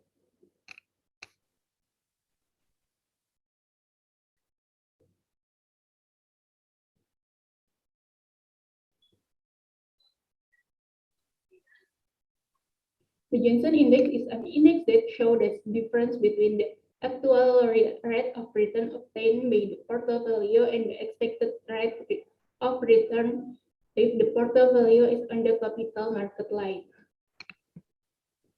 Sample in this study was selected using propulsive sampling method. The criteria of selecting a sample are first, the mutual funds that are sampled are Sharia equity mutual funds. The second, Sharia equity mutual funds that are actively operating from January 2015 until December 2018. Sharia mutual fund that publish monthly net asset value reports for the period January 2015 until December 2018. Data collection method is used in this research is the documentation method. The result and discussed for the comparison of Indonesian and Malaysia Sharia equity funds with the SHARP method. Compare with the SHARP method, the performance of Malaysia Sharia stock mutual funds is better than the performance of Indonesia Sharia stock mutual funds. The second, comparison of Indonesia and Malaysia Sharia equity funds with the trainer method. This value indicates a different performance of Indonesia and Malaysia Sharia equity mutual funds.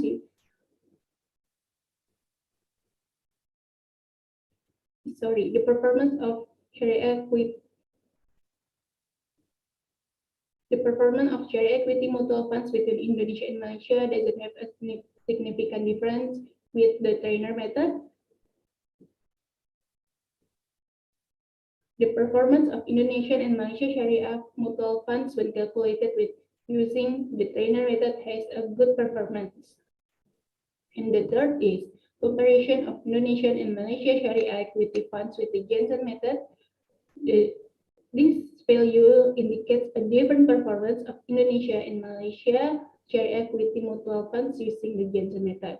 Compare with the Jensen, this performance of Malaysia's Sharia stock mutual funds is better than the performance of Indonesia Sharia stock mutual funds. In the conclusion, this study aims to determine whether there are differences between Indonesia and Malaysia Sharia equity mutual funds. First, the performance of Sharia equity mutual funds Indonesia and Malaysia based on the SHARP method has a significant difference. And the second, the performance of Sharia equity mutual funds Indonesia and Malaysia based on the trainer method doesn't have a significant difference. The third, the performance of Sharia equity mutual funds in Indonesia and Malaysia based on the Jensen doesn't have a significant difference. Thank you very much for the attention.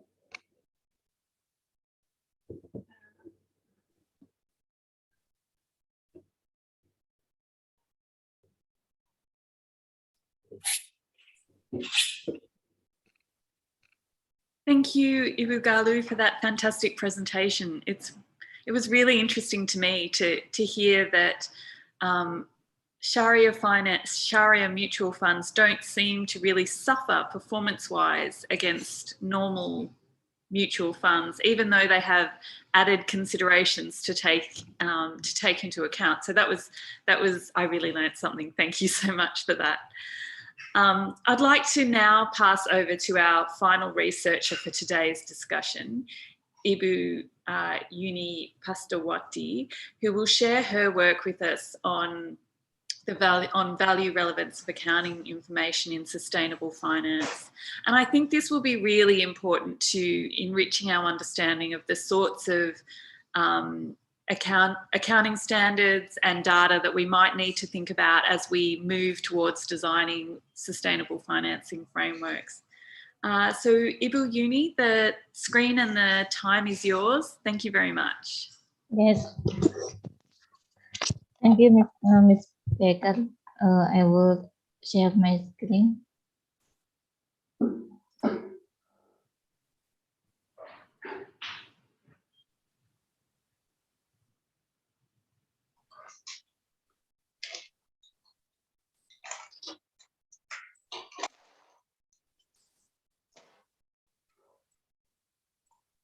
Yes, good afternoon, everyone.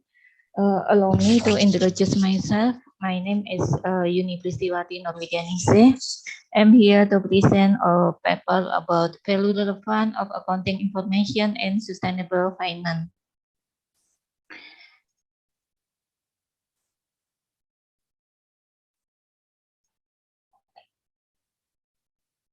Yes, introduction. Yes, the relevant of value of accounting information. So how much information capacity can influence user of information in making decision by making, sorry.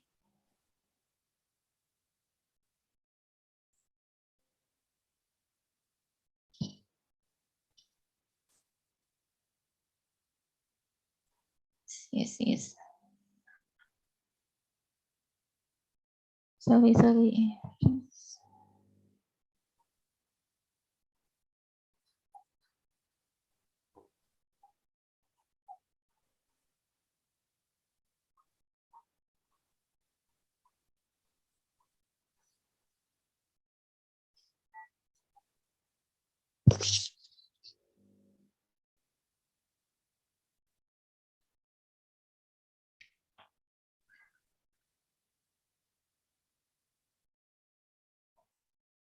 Sorry, I will share my screen again.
Sorry, you can see my screen.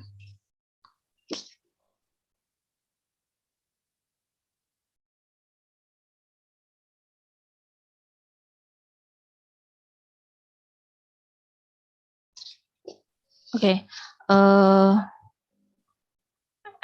I start on my presentation. Our paper about value relevant of accounting information in sustainable finance.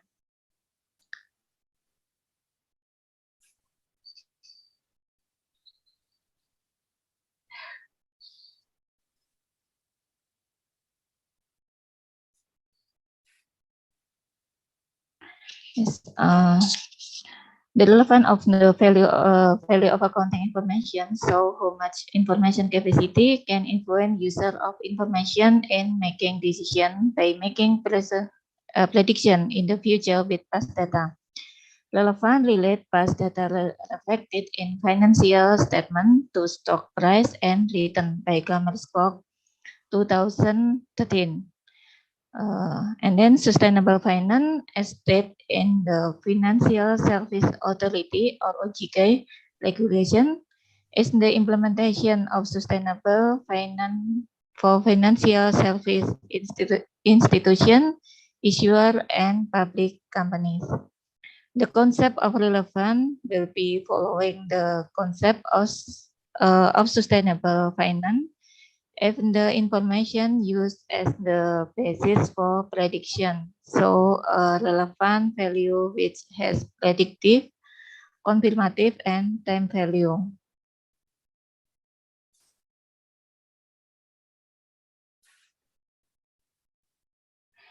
A research problem. The importance of knowing the factor that influence of the relevance of information concerning the principle of sustainable finance. The formulation of the problem in the study is first, to earning and book value affect stock price. Second, does earning affect stock return? And three, does cash flow affect stock return? Objectiveness research, the study aims to provide preliminary evidence regarding the importance of factors that influence the relevance of accounting information that need to be considered in the concept of sustainable finance.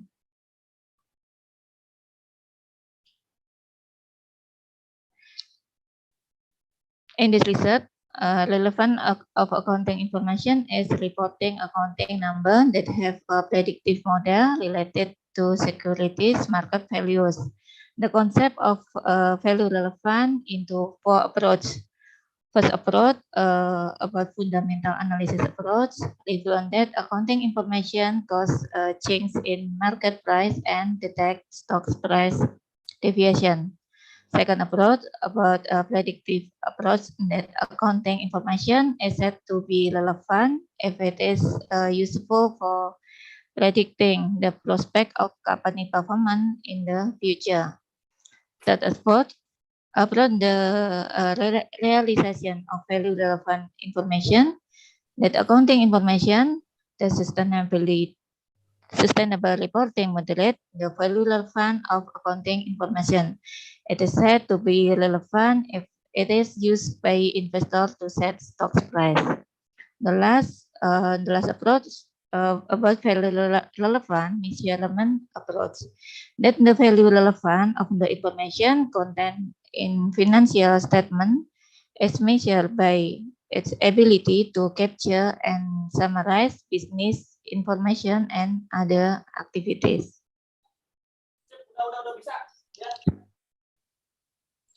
Review previous research.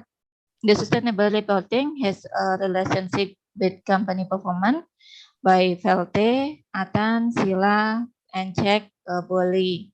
This can encourage investors to use information from sustainable reporting in making decisions, so that the fulfillment of the quality of the relevant information will provide a comprehensive picture and sustainable reporting.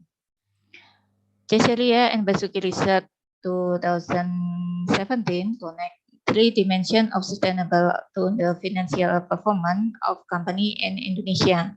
The research shown that the economic, social, and environment dimension had a positive effect on financial performance. And then Kuswanto documented that sustainable reporting failed to moderate the relevance of corporate accounting information. And then hypothesis in the research. Hypothesis first, earning and book value affect to stock price. Second, earning affect to stock return. And the last, cash flow affect to stock return. Methodology. This study used a sample companies listed on Indonesia Stock Exchange that published financial statement for the 2016 till 2019 period. The sample obtained is 472 companies with observation data of 1,455 companies based on unbalanced panel data. Variable, this research use dependent variable, stock price, and stock return. The stock price is the annual closing price, and the stock return is calculated based on the difference in the stock price in year minus the stock price before year divided by the stock price before year. Second variable is independent. In the research, use book value per share, earning, change in earning, accrual, change in accrual, cash flow operating, and change in cash flow operating.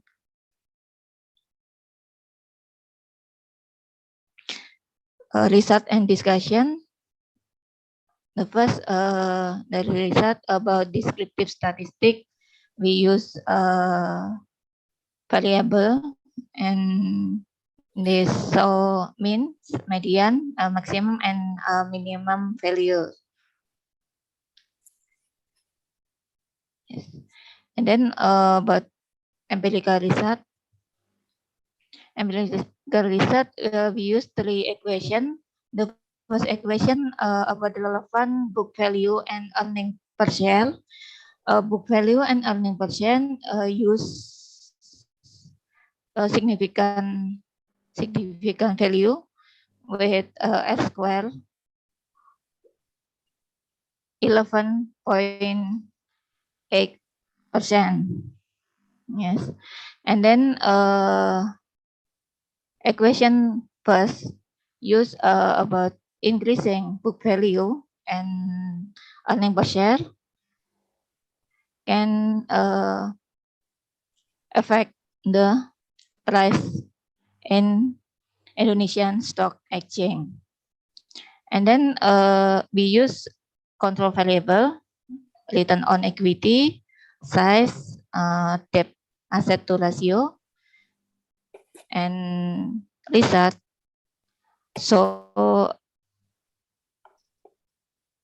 significant effect and R square about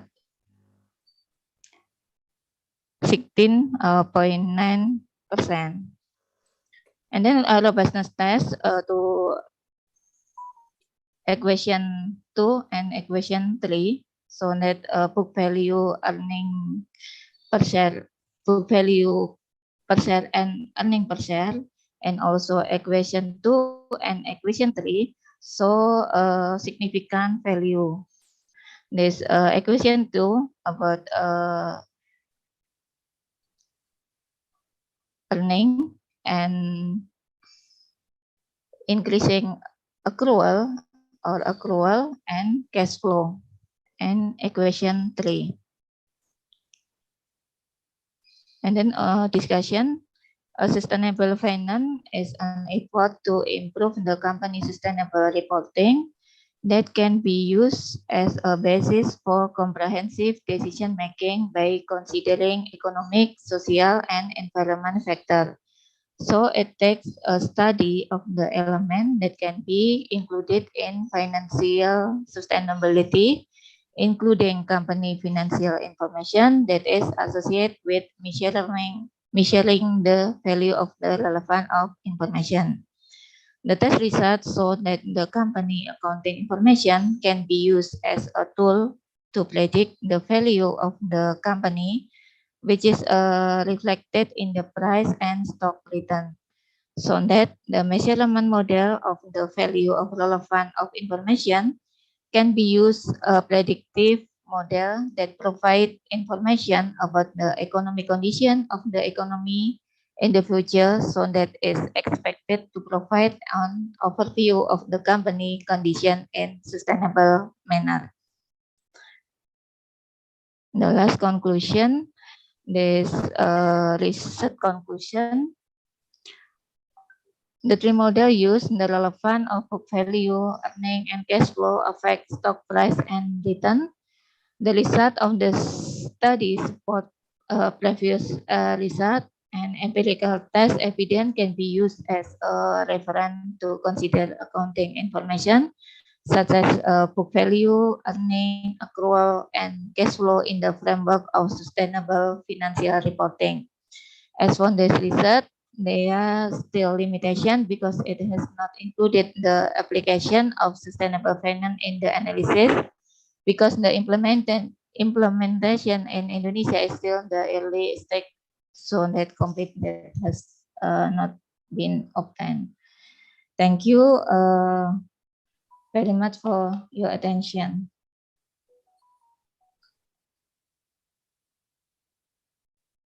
Yes.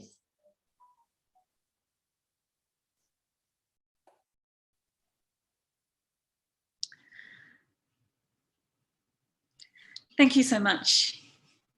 Thank you, Ibu Uni, for that wonderful presentation.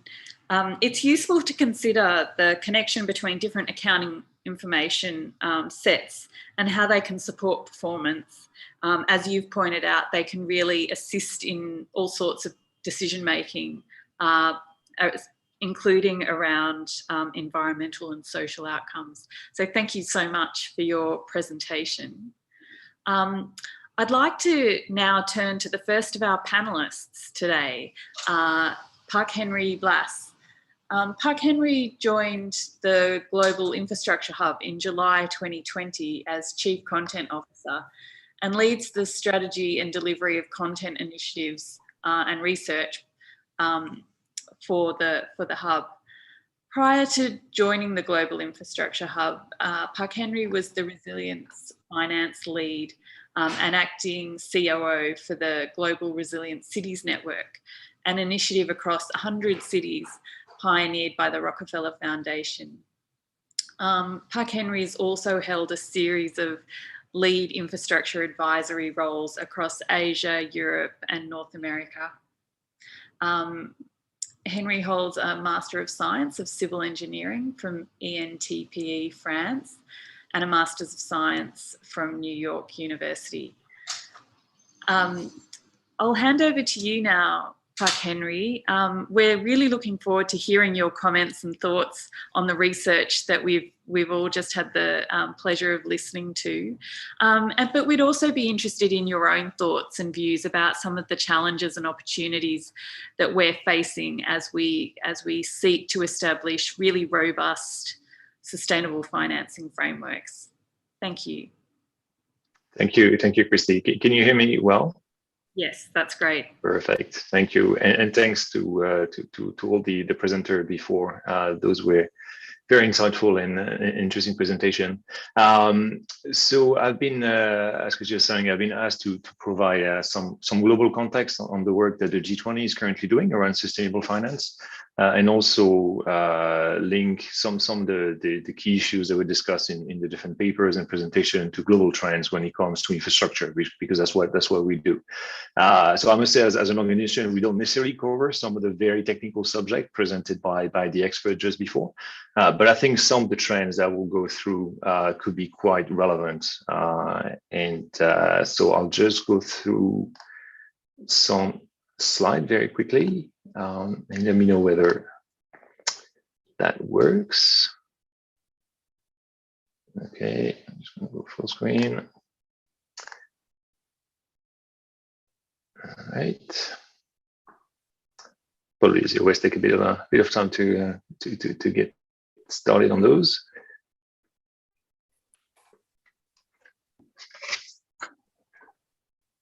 Okay, so all right. Can you see the full screen? Yes, we can. That's great. Okay, perfect. All right. So first of all, I'm just going to do a very quick introduction on the Global Infrastructure Hub, because we are a relatively small organization. So we're the dedicated infrastructure entity of the G20. We support the group on their agenda on sustainable, resilient, and inclusive infrastructure. And currently, we obviously supporting the Indonesia presidency, in particular the infrastructure working group on setting on delivering the priorities, which I'm going to come back in a minute. So even though we focus on the G20, we have a global mandate. And we do a lot of mainly knowledge-based type of work in partnership with some of the large organizations such as the World Bank, OECD, and all the G20 members. So if we take a step back and look at the G20, the priorities are three. So one is what we call infrastructure as an asset class, and it's really around leveraging private finance and also the private finance, including some of the innovation that we just heard from the different speakers. The second one is around the concept called quality infrastructure investments, which is really looking at how we can bring sustainability, resilience, and inclusivity into the outcomes when we do those infrastructure investments. And the last but not least, and I think some of the earlier speakers highlighted the very clear need for innovation and the prospect of digitalization of infrastructure, and we've called that infotech. So it's really leveraging technology to reduce cost, building resilience, and maximize value to users. So this year, the New Zealand presidency came up with 4 great priorities when it comes to infrastructure, and you'll see that many of them actually align with some of the discussions that we just had. The first one is promoting sustainable infrastructure investment. So obviously it's exactly what we're discussing now. But I think there's also a component that's very important around inclusivity and reducing social disparities, especially at the subnational level. The third one is around digital and infotech investment, as I just said, is a key priority to enable transition. And last but not least is recovering. So what we call advanced transformative infrastructure post-COVID. Okay, so first, sustainability infrastructure. And again, here I'm talking about infrastructure, but I think some of the key issues that we're facing within infrastructure are very much in line with some of the topics around definitions. And once you have definitions, then you can start have data. And once you start having data, you can analyze performance, and then you can actually use that performance to make better decisions. So first of all, why infrastructure? Infrastructure matters a lot when it comes to sustainability. About 70% depends on the country of GHG emissions come from infrastructure, construction, and operations. So if we don't manage to get infrastructure to be more sustainable, we're not going to be sustainable as a society. What's important as well is that because infrastructure lifetime is so long, 50%, around 50% of the infrastructure that will exist in 2050, the year where most of the world has said they will be carbon neutral, either exist or is actually being built or being planned. So in a way, the moment to act is now for projects that are doing now, because 100% of those live projects that we're building now will still be in 2050. And so we have to sort of take that into account right away, because again, they will be there. And in fact, many of the assets could become stranded if they do not integrate sustainability principles. So that made me think of one presentation around gas power plants or coal-fired plants, which obviously you can invest in those assets now, but if you want to be carbon neutral in 2050, you might in the process having stranded assets, which then you need to decommission. And obviously the investment and the return will be gone. So really, so infrastructure is really facing the carbon neutrality before other asset classes. So how does it work at the sort of global level? There are existing global frameworks for sustainability reporting, and I think many of you are familiar with them. The GRI, the TCFD, and obviously the ESG as well, that also have a component around sustainability. What we have seen recently at COP26 and others is alternative ways of pledges in particular. So one of them is a carbon disclosure project where companies, so on the corporate side, are essentially coming up with strategies for them to become carbon neutral and use science-based targets. So we see a really sort of strong move towards more of those sustainability reporting frameworks. If you look at countries, so first of all, countries fund the majority of infrastructure, whether it's digital, whether it's power, it's still very, very much a public saint. So what we have seen is a very strong push by all the countries. So this graph on the left, you'll see it says July 2021. We've kept it on purpose because that's to show the speed at which governments have basically changed. So back then, not all the countries had carbon neutrality pledges. And thanks to the pressure and thanks to COP26, actually all of them now have carbon neutrality pledges. The date changes, but clearly we've seen a massive change in just a matter of a year. What we've seen as well is more and more countries adopting some of the bigger framework that I just talked about. The TCFD is one that went from something that came out of the G20 actually initially, and now has been taken by countries. And you have some countries, some regions that actually make it mandatory for corporates to report using the TCFD reporting. What we've seen as well at G20, which I think is will continue this year under Indonesia, is the emergence of a group called the Sustainable Finance Working Group. It's co-chaired by the US and China, so it's really pushed globally. And that group has really tried to address the convergence issue that I think most of you are familiar with, what we call greenwashing or ESG washing. And really try to sort of put a framework, not necessarily sort of impose a global framework, and I'll come back to that, but really sort of address the sort of divergence of all those frameworks. That makes it very difficult for people to report because there's different definitions. So to do that, last year, the G20, decided to create the International Sustainability Standard Board. And that board will initially focus on climate change because I guess we have more evidence, we have more data actually. And so to go back to a couple of the presentations, the importance of data is critical. And then we'll actually move on to biodiversity, which touches on some of the supply chain and the palm production challenge that we've seen. Sometimes it's sustainability not just about carbon, it's also about diversity and the wider ESG agenda. So here is just an example of how the G20 is looking at it. So there's a definition that we call nested sustainable information. But again, I think the main takeaway here is that it is complex and definition likely to evolve as we understand better what is sustainable and what is less sustainable, and also how we learn and not to overburden countries and corporates with tons of reporting, even though the materiality of this and this aspect may not be that significant. So there's a whole push towards, yes, we want reporting, yes, we want to be able to come up with the data that will enable experts like the 4 people who just learned to actually make great analysis and help people make the right decision. But we also cannot overburden especially SMEs and or emerging countries as well, with a huge amount of indicator to provide. So the ISSB will work on that and help sort of converge towards a framework that is that can be operated. There might still be regional differences, but at least there's a global framework for those for the disclosure. Now, if we move, so that was the definition part, and so I think we can see a lot of movements around. And as we see, the ASEAN taxonomies is another one as well. The Europe taxonomies. So a lot of the regions are coming up with the definition of what sustainable finance, sustainable activities, and then sustainable finance. I'll come to that later.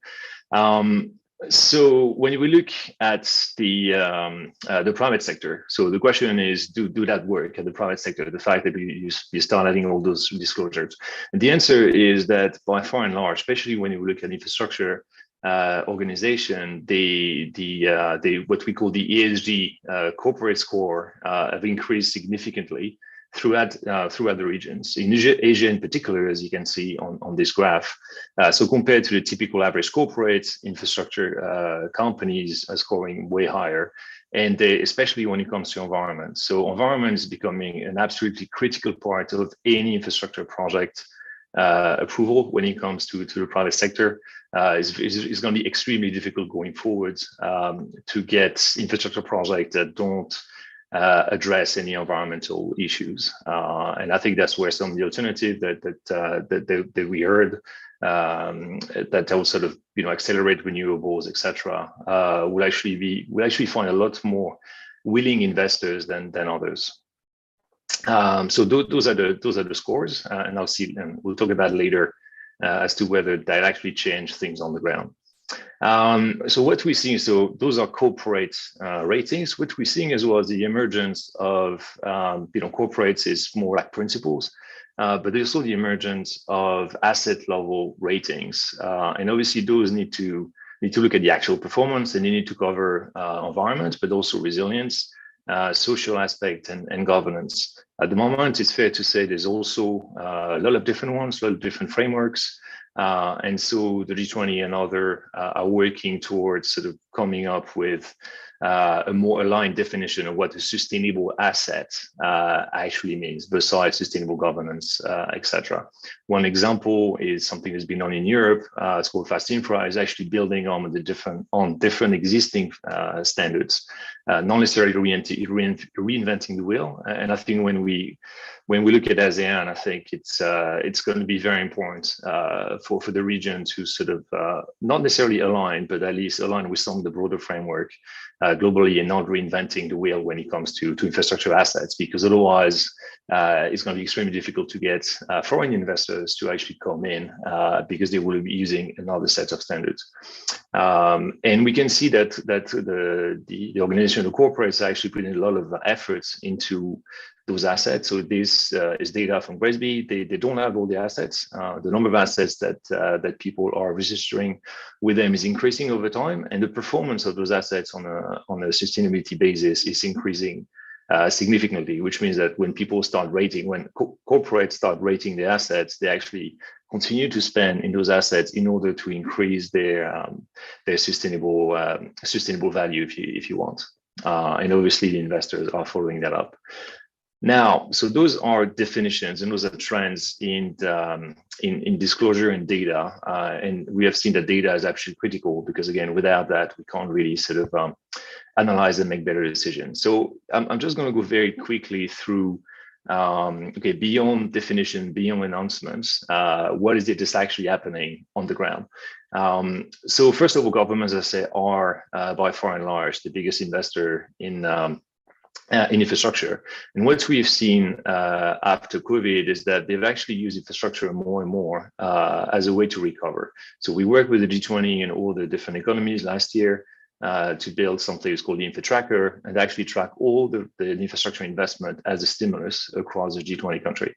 And you can see that the amount is staggering. It's around 3% of GDP totally, which is actually not far from like a full year almost of total infrastructure spending across the G20.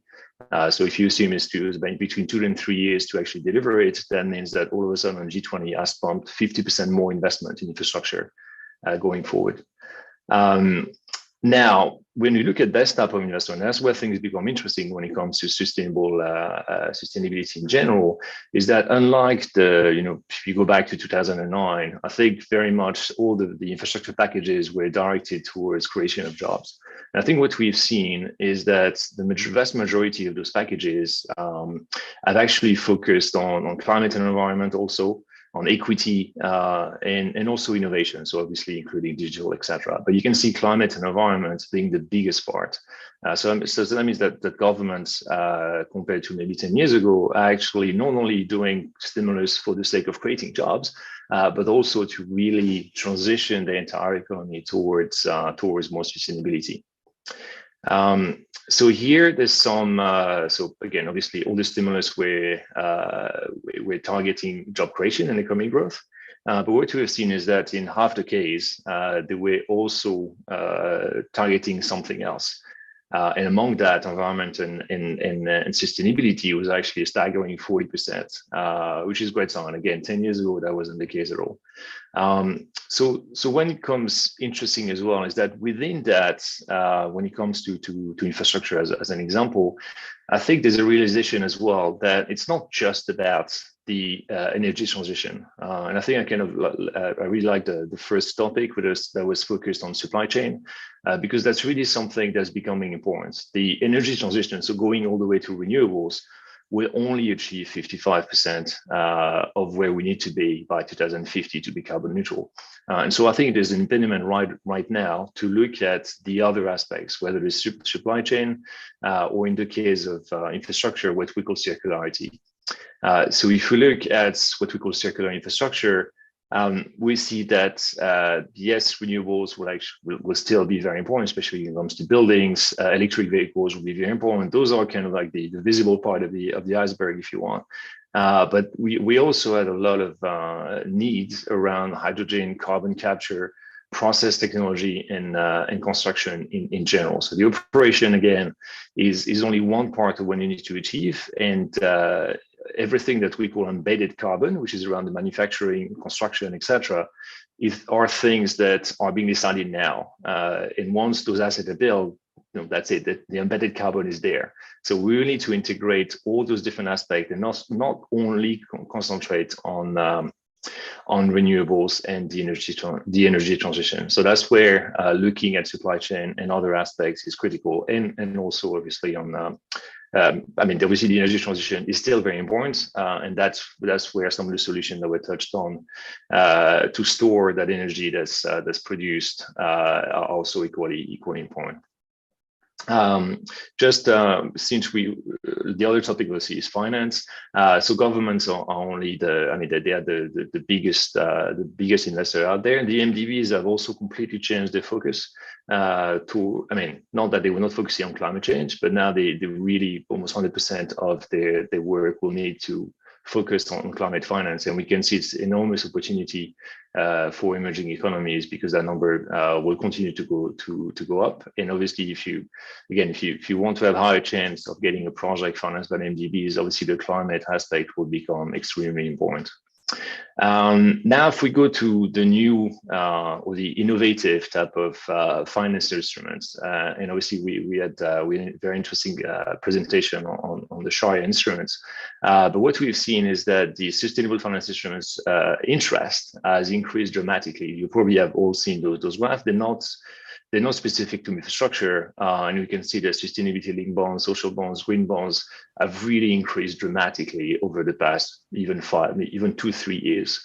And that used to be very, very small. The public sector in particular has sort of started more and more using especially green bonds, but we've seen a lot of corporate issuers also utilizing those instruments. And obviously they have seen great appetite from the market because more and more investors themselves, especially long-term investors, have made their own pledges when it comes to sustainable finance. So obviously those are great instruments to capture that potential from long-term investors. So if we look at at infrastructure very, very quickly, again, to respond to the question, does that work? Does definition and disclosures and regulation actually works when it comes to investment? I think there's probably a little bit of a mixed response to this. Is that globally, yes. If you look on the right-hand side, you can see the renewables, and actually even within transport, the green transport section has actually really increased as a share.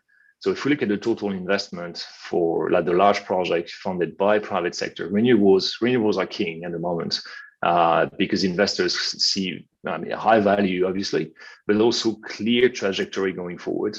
Any renewable project will not become stranded within the next 20 years. The other type of project is always a bit of questions because the pathways to transition are not so clear.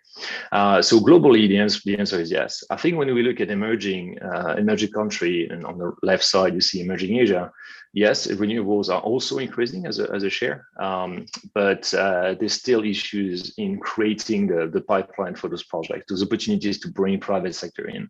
And it is true that one part of that is the increasing demand from the investors because they actually want those assets to be fully ESG compliant and very much sustainable. And that obviously creates more burden for the people that actually prepare those projects because now they have to fit those criteria, which is great for impact, obviously, but makes it a little bit more complicated, especially when you have several different definitions. And I think that's where the G20 and the Indonesia presidency this year will really focus on continuing that work on aligning those definitions so that if you have to prepare a project, at least you know which definition is more likely to be accepted by investors. In terms of instruments themselves, as I said, for infrastructure, we're seeing some pickup around capital markets, green bonds, etc. But when it comes to emerging economy, I think that it's still the potential is probably still untapped. When you compare that number to developed economies, a lot more use of capital markets, green bonds, sustainability-linked bonds, etc. In emerging markets, we're seeing that, but usually those issuance are more in foreign stock exchange, and also they usually just around sort of secondary transactions. So brownfield project refinancing, we've seen very, very few of greenfield investment is actually using those instruments. But obviously, the more that happens, the more capacity will be built, and the more opportunities there will be.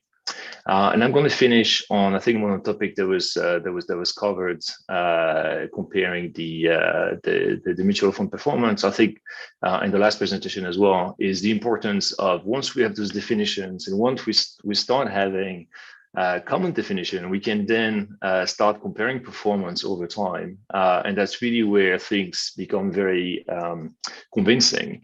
And we only starting to see that when it comes to infrastructure right now. So here you can see the equity return for unlisted wind and solar equities versus the other unlisted equities, and you can see that the performance of those sustainable or renewable space unlisted equities have been higher significantly higher than the others. On the right-hand side, you see again difference. I must say that even within infrastructure, the data is still emerging, and so we have to use different data providers. We have to make some assumptions, but the preliminary evidence that we have gathered this year, and we've put all that data in a report called Monitor, shows superior performance for sustainable investment in infrastructure. And obviously all the, many of the presentation that we just heard before today were touching on the subject, and obviously moving forward on the subject will go a long way in convincing investors and government that this is really the right way forward. Thank you.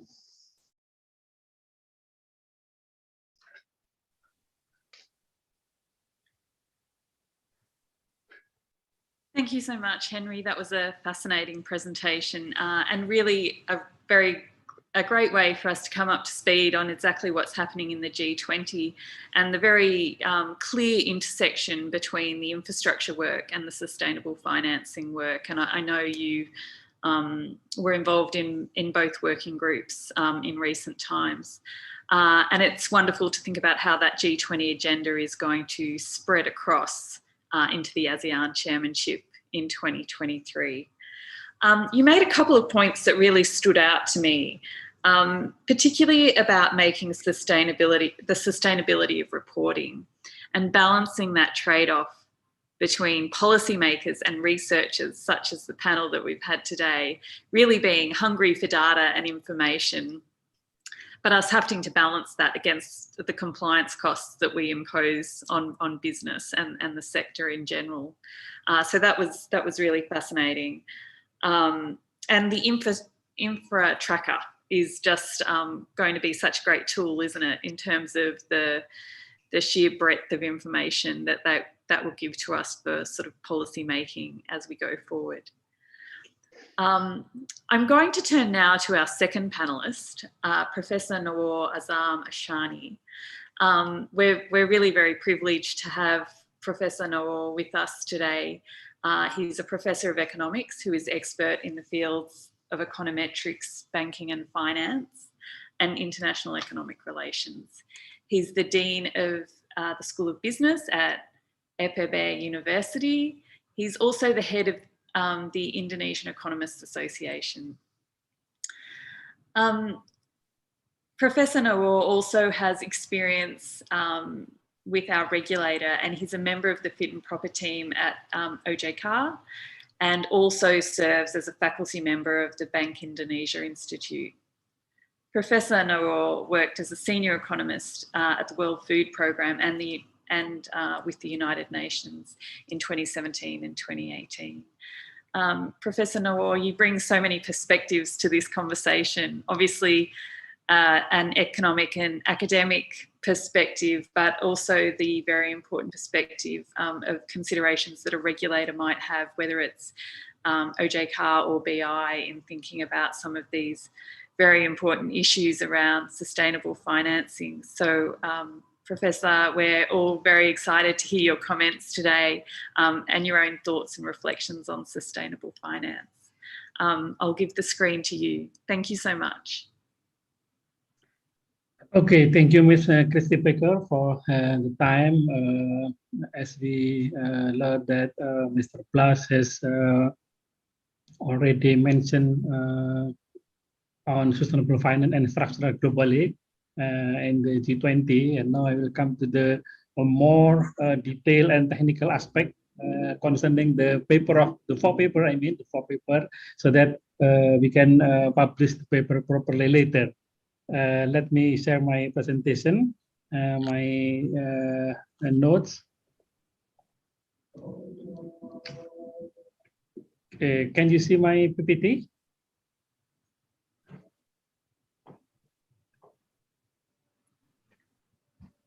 Hello, Ms. Baker, can you see my PPT?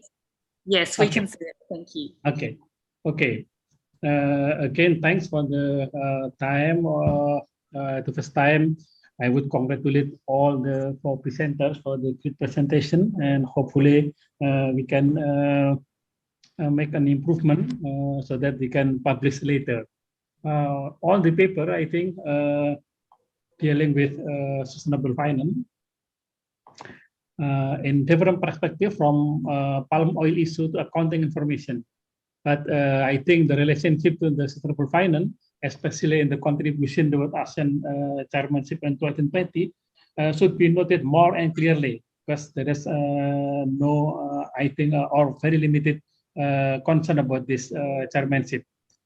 And then in writing the paper, resource problem as well as resource gap should be clearly defined. Some papers have already stated, but the others maybe should be make it more clear.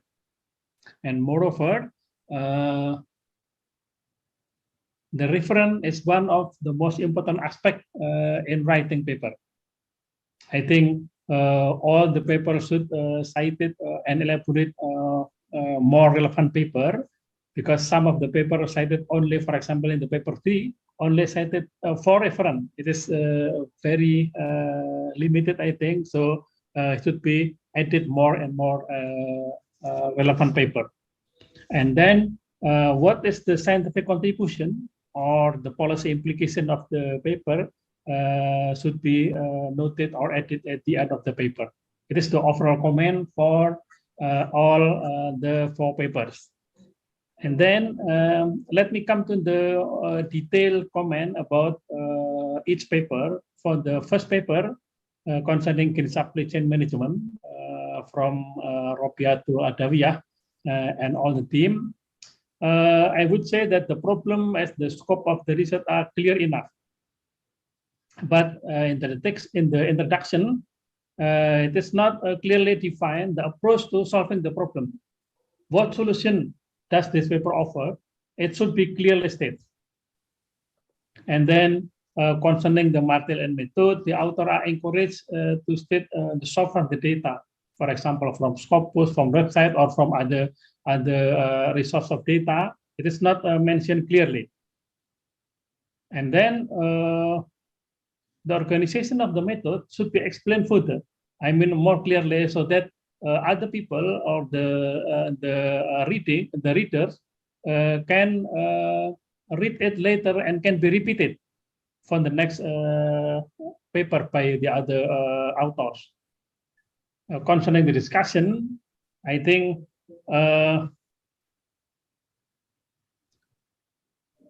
raised question, it should be not in the discussion, but in the introduction. And also, the authors should explain the model comprehensively, why, how, and so on, and then compare with the other paper and the different paper, so that we can make a more broader explanation. Concerning the conclusion, I think it should be the short and sweet conclusion followed by the implication should be added. It is still very limited in the first paper. And then let me come to the second paper concerning the financial and economic viability of palm storage. If we were considering a new technology adoption, for example, we should have done a test study for the best practices in many other countries, many regions, so that we can compare each other. Which country that has developed VRE, for example, and which country succeed and which country fail, for example. In this paper, there is very limited information about this. So I should suggest that the author should improve in this section. Concerning the analysis, the authors use 3 approaches, which is simplified economic analysis, and then mid-term economic analysis, and long-term economic analysis. It is quite comprehensive, but the organization and linkage between the approach have not been clearly written, so that the research can be repeated. So I would say that more analysis, more information about this methodology. Again, the discussion part need to be elaborated more and compare the result with best practices in other regions, other papers. And even though this paper is a case study in Indonesia, but the conclusion has not included conformity with the result of other studies because the limited comparison. So the conclusion is also very limited. So I would say that it would be better if the author can compare the result with the other papers so that we can get information or conclusion more clearly. And then for the third paper, concerning the comparative analysis of Syariah stock mutual performance in Indonesia and Malaysia, I would say that the problem statement is not clearly defined. What is the urgency to compare the performance of stock mutual fund performance in Indonesia and Malaysia? Why should we compare Indonesia and Malaysia? Why not the other countries? And so on and so on. And how about the scientific status? Does the previous result were inconclusive or how? What is the result gap? All of this question hasn't answered yet in the paper. So I think the introduction should be more clear, and then the problem statement also defined clearly from the beginning, from the research gap, from the market phenomenon, for example, so that we know exactly that this problem or this topic is urgent to be explored, for example. In the problem and method section, the author mentioned about 3 indexes: SAP index, Feiner index, and Jensen index to calculate the potential return. I think it is very common in financial literature. So why does the author choose this index instead of, for example, the new or the more advanced methodology, for example? And then in the research section, using these 3 different indexes, the performance of Syariah equity mutual fund in Indonesia and Malaysia were inconclusive. Which is the better? Which is the better between Indonesia and Malaysia, for example? What is the outer conclusion? And then based on this result, what is the policy implication or managerial implication? I think it needs to be explained more. And in the title, the author mentioned that the comparative analysis, but in the whole paper, I think the comparison or the comparative analysis between the 2 countries and between the 3 indexes should be explored more, so that this paper can have significant contribution or more contribution, not just calculating using the 3 indexes. And I think, as I said before, this paper only cited 4 reference. It is too little, I think. Normally, for one paper, I mean scientific paper, at least we can cite about 15 or 20 papers. So I think it should be noted and it should be added in the paper. And then the last paper about the value relevancy of accounting information and sustainable finance. The problem is, so in the introduction, the result problem comes suddenly. Why this result problem come? From what phenomenon? From which literature, for example? Is there any result gap there, for example? It is not clear. So I think the author should edit this part because it is very important. And then what is the linkage between the concept to sustainable finance? The step in deriving the result problem need to be reorganized. The result problem and result contribution should be at the end of the introduction section, not at the beginning. I think at the beginning should be why this problem arise. from what phenomenon, from what literature gap, for example, and what will be done in this paper. What is the methodology, for example? What is the contribution, and so on and so on. And then in the empirical research and discussion, it is mentioned that the book value per share and earning per share are relevant influencing change in stock price. So that information on book value and earning per share can be used as predictive tool in concept of sustainable finance. It is something missing here, I think. What is the linkage with sustainable finance? The concept is not clear. Why we use book value per share, earning per share, and so on as tools, predictive tools in the concept of sustainable finance. How can the author include the economic, social, and environmental factor in the principle of sustainable finance? It is quite unclear, I think. So please make it more clear. And the discussion part doesn't elaborate the research result obtained and the lead a hypothesis that has been mentioned earlier. Also with the previous research, is it in line? Is it agree, disagree? And so on and so on. So I think more explanation needed. And as conclusion, it is mentioned that there are still limitations because it has not included the application of sustainable finance in the analysis. Why does the paper entitle value relevancy of accounting information in sustainable finance? And in conclusion, it is others. So it seems contradictory one and others. So I think the authors should rewrite this conclusion or redefine the title so that between the title and the conclusion and what have been done in the paper not contradictory each other. I think so. That is my detailed and technical comment to all of the paper so that if there is still time, I think the author can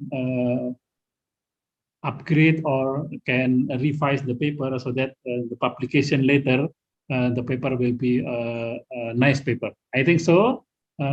Thanks to Ms. Christy Baker. Back to you. Thank you. Thank you so much, Professor Noor. That was fantastic feedback for our researchers. I'm going to give our researchers an opportunity to respond. If there's anything further you'd like to test with Professor Noor or ask Park Henry, please, I'll ask for the host's assistance in unmuting you, and please feel free to make any comments or offer any further reflections.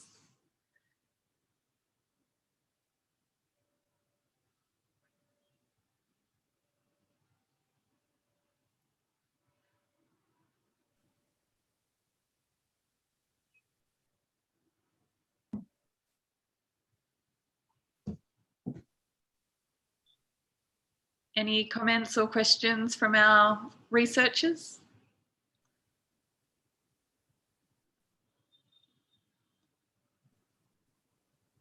Not at this stage.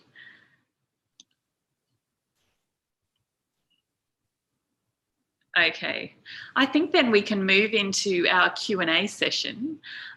We've heard, we've got a variety of speakers for whom questions could possibly go to.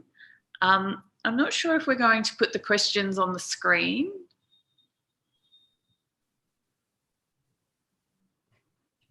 But I will start with the question. I'll start just by reading out some of the questions in the chat. And the first question was to Ibu Rabiatul for her presentation, her initial presentation. And the question is, very nice presentation, Ibu, very insightful. My question, in your methods, are you considering to separate the green supply chain by regions, such as Asia, Europe, or other? Any different approaches for those different regions? Ibu Rabiatul, do you have a response for that question?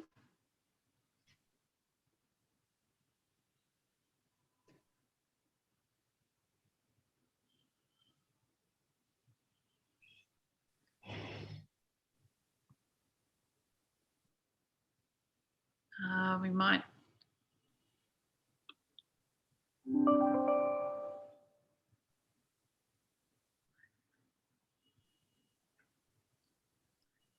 We might have lost.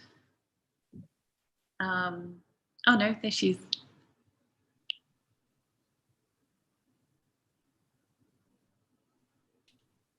Hello. I'm sorry, my internet. That's okay. Do you need me to Yes. repeat the question? What is the question? So the question was, in your methods, did you consider to separate the green supply chain by regions, such as Asia, Europe, or other, and any different approaches to different regions? Yes, yeah. Thank you very much. This is question from Mr. Nugroho. Yes, I'm using from the others area and then from the other country like Malaysia, Indonesia, wait in this and country Indonesia, United Kingdom, United States, and China. And then the paper from Malaysia, I get 16, Indonesia 10, United Kingdom and 3, United States and 3, and China 2. And then from 6 country or area have a different methods for palm oils industry because they are very different approach to performance in green supply chains, like using 3 indicator variables: performance, operational variables, economics, and financial performance, like that maybe. Thank you, Ibu. I'll ask Pak Kaha a question. How do you compare the value of investment and savings and benefits obtained when using green energy? Okay, thank you, Ms. Baker. This is a question from Mr. Andi Hardianto. Okay, to compare the value of investment and saving and benefits obtained when using green energy, in my paper that already state that I use the simplify economic analysis using avoided cost model, which means that the green energy or the green investment that we need that we try to invest is compared with the non-renewable investment, which in my case that we compare the pumped storage with the alternative fossil existing power plant that provide peak power plant in Indonesia. In this case, gas-fired power plant. So we compare the investment using avoided cost model of green energy and investment in a non-renewable energy. Then we try to replace, we try to substitute. If the benefit or cost ratio is higher than 1, it is stated that the green energy that we are trying to invest is viable or economically viable. So it's more benefit than the alternative fossil power plant. I just want to add some that this pump storage and variable renewable energy combination is already established in developed country such as United States, European country, and Australia. Yeah, they already have a large pump storage. They already have installed pump storage in their country, and now they are combine it with variable renewable energy, because variable renewable energy is intermittent energy. It cannot be regulated. For example, the solar cannot be shiny every day, maybe it is rainy, or also wind.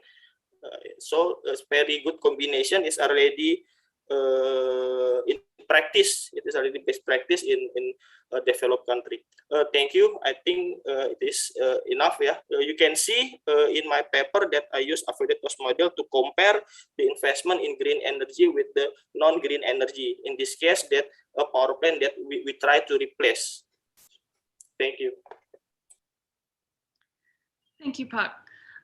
We might go back to Ibu Rabiatul for more questions. Are you using meta-analysis in your systematic literature review, and how do you answer your second research question in the study? Okay, thank you very much. From Mr. Sudarpawan Samidi. No, I'm using PCHOTS, not meta-analysis. Meta-analysis I get from the other article or other papers I get to analysis in my review, and then how do you answer your research question in this study number 2? Now, I using systematical literature review and develop, and also I make a conceptual framework. So in my conceptual form, I identify all research problem and objective, and then develop a research model in accordance with the empirical condition, and the IC empirical condition in internal environmental management to 3 variables in industry palm oil. The 3 variables like environmental performance, economic performance, and operational performance. Maybe like that. That's fantastic. Thank you, Ibu. So I think that's all the questions we have. Oh, sorry, no, we don't. We have another question, again for Ibu Rabiatul.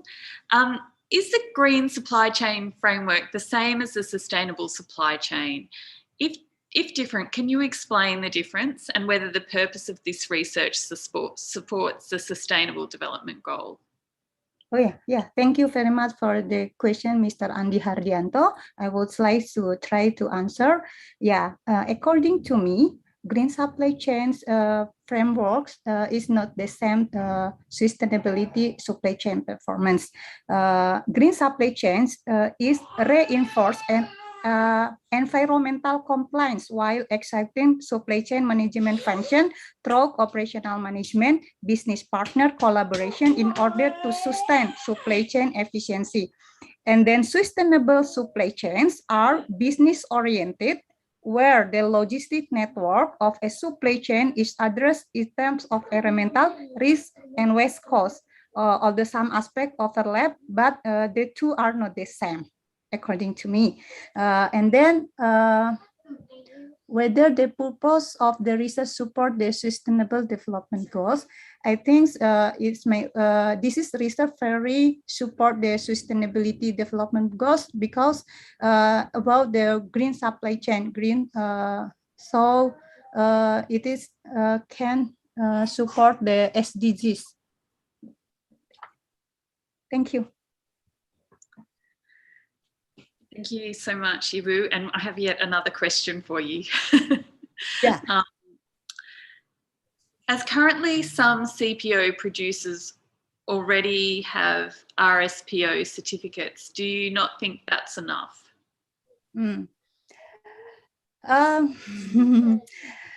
According to more literatures I read, I think the RSPO certificates not enough. We need the collaboration between governments, producers, and all stakeholders to make the green supply chains is very successful.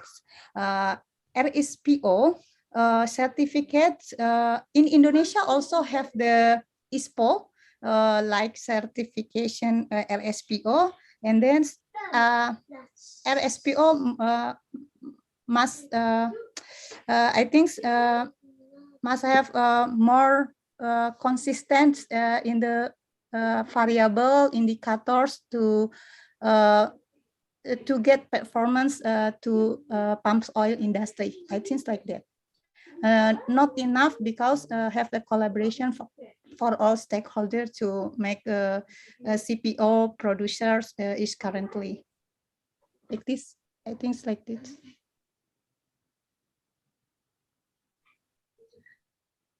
That's excellent. Thank you. I might just see if there are any other questions. I don't think there are any further on the chat. Oh, there might be some.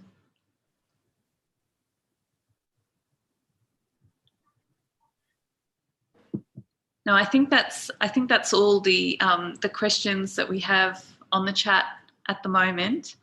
I have a question for each of you, if that's okay. In transitioning this sustainable financing discussion from G20 to the ASEAN chairmanship, what do you think will be the most critical consideration for advancing the sustainable financing agenda? And I might ask Henry if we can start with you. Thanks, Chrissy. So, I mean, there's obviously, as I mentioned, the great priorities at G20 level. So I think each one of them will, in a way, be relevant for ASEAN as well. But I think I think Indonesia is a great place to, I would say, translate some of the transition pathways that are starting to emerge in throughout the world, and in particular in developed economies, to the reality of emerging economies. There's still a lot of innovation around transitioning society like you have in the West, when in sort of developed economies. So a lot of research being poured into this, but I think there's still that fundamental question as to how you actually both develop and transition at the same time. And I think that ASEAN is a place where this is a huge opportunity, and sort of jumping that whole phase of being developed but not sustainable. And we can see some of that happening when it comes to sort of looking directly into like storage of energy before investing in new coal. So leveraging the sort of local finance as well, or local sort of innovation to actually accelerate and scale those investments. So I think it's localizing, I think, those sort of broader discussion that we hear at the global level in an emerging context. And obviously, each innovation will be extra useful for all the other emerging region in the world. So yeah, again, those sort of transition pathways in emerging contexts is probably one of the critical things that will be useful for the rest of the world. We heard a bit today about energy transition from Pak Kahar and his research on pumped storage. I might pass to Pak Kahar for his views in a moment, but just while I have you, Henry, many economies have talked about the need for sustainable financing to accommodate transition. Do you have any views on how we can achieve that so that some of those issues between advanced and emerging economies are addressed? Yeah, so I think it's a place where there's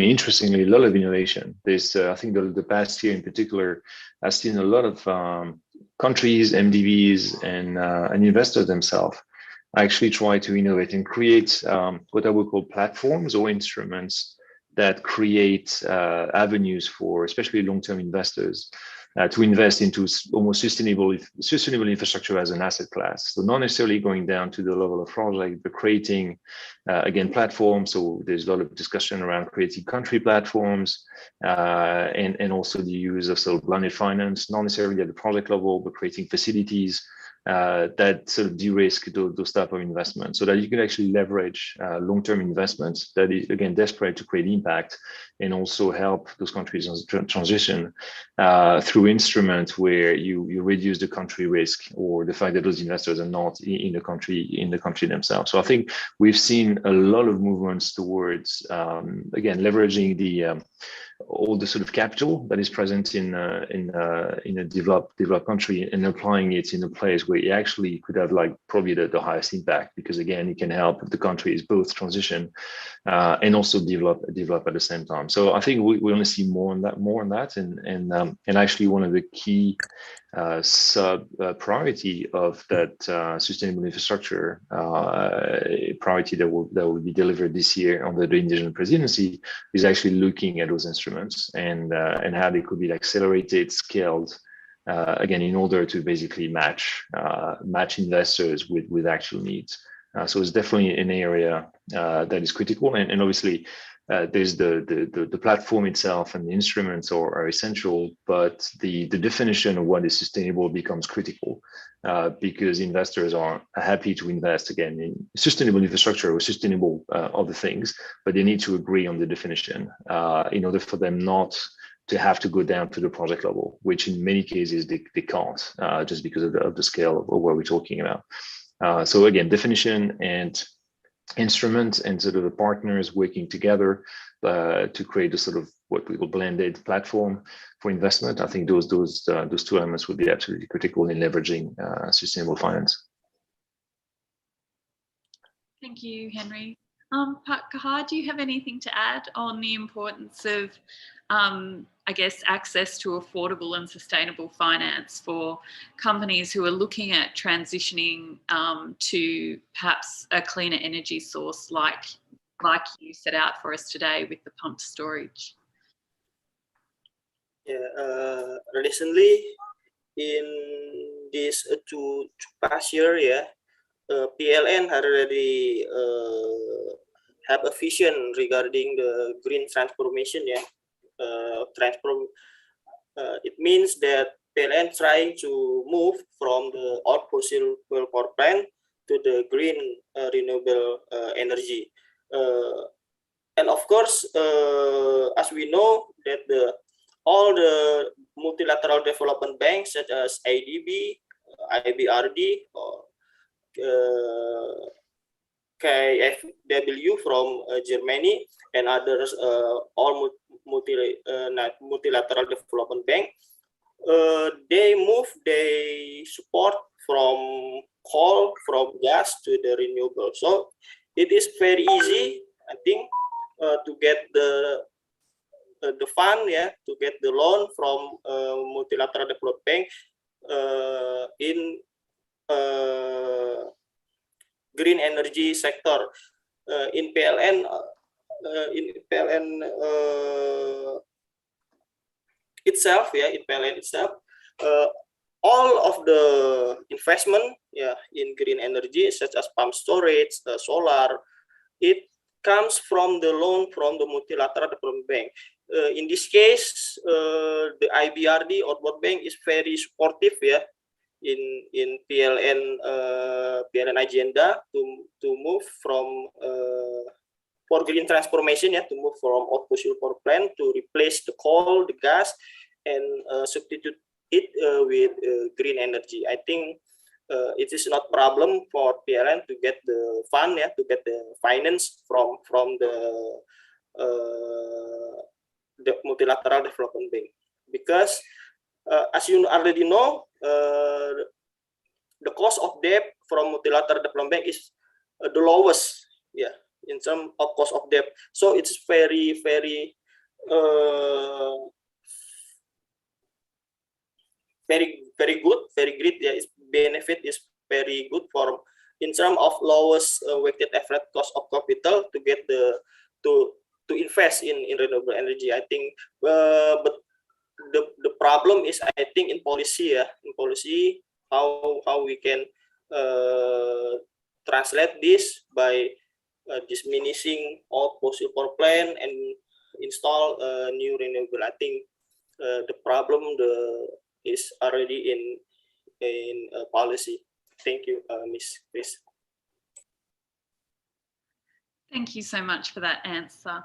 I think my next question probably goes to Ibu Galuh and Ibu Uni.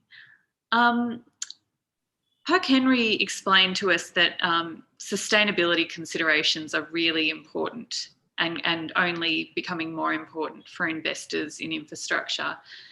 I just wondered, from a disclosures perspective, do you think there are ways that we can have effective disclosure based on accounting information and I guess, Ibu Gula, I'm thinking about your understanding of Sharia financing and the specific considerations that that are involved there.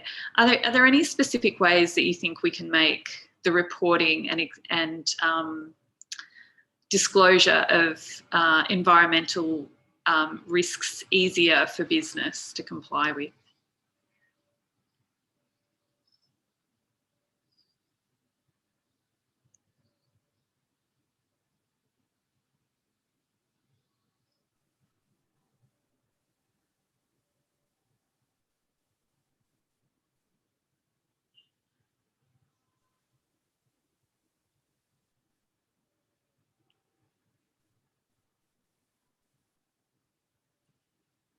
No, I think that's okay. Does anyone else have a comment they'd like to make on that?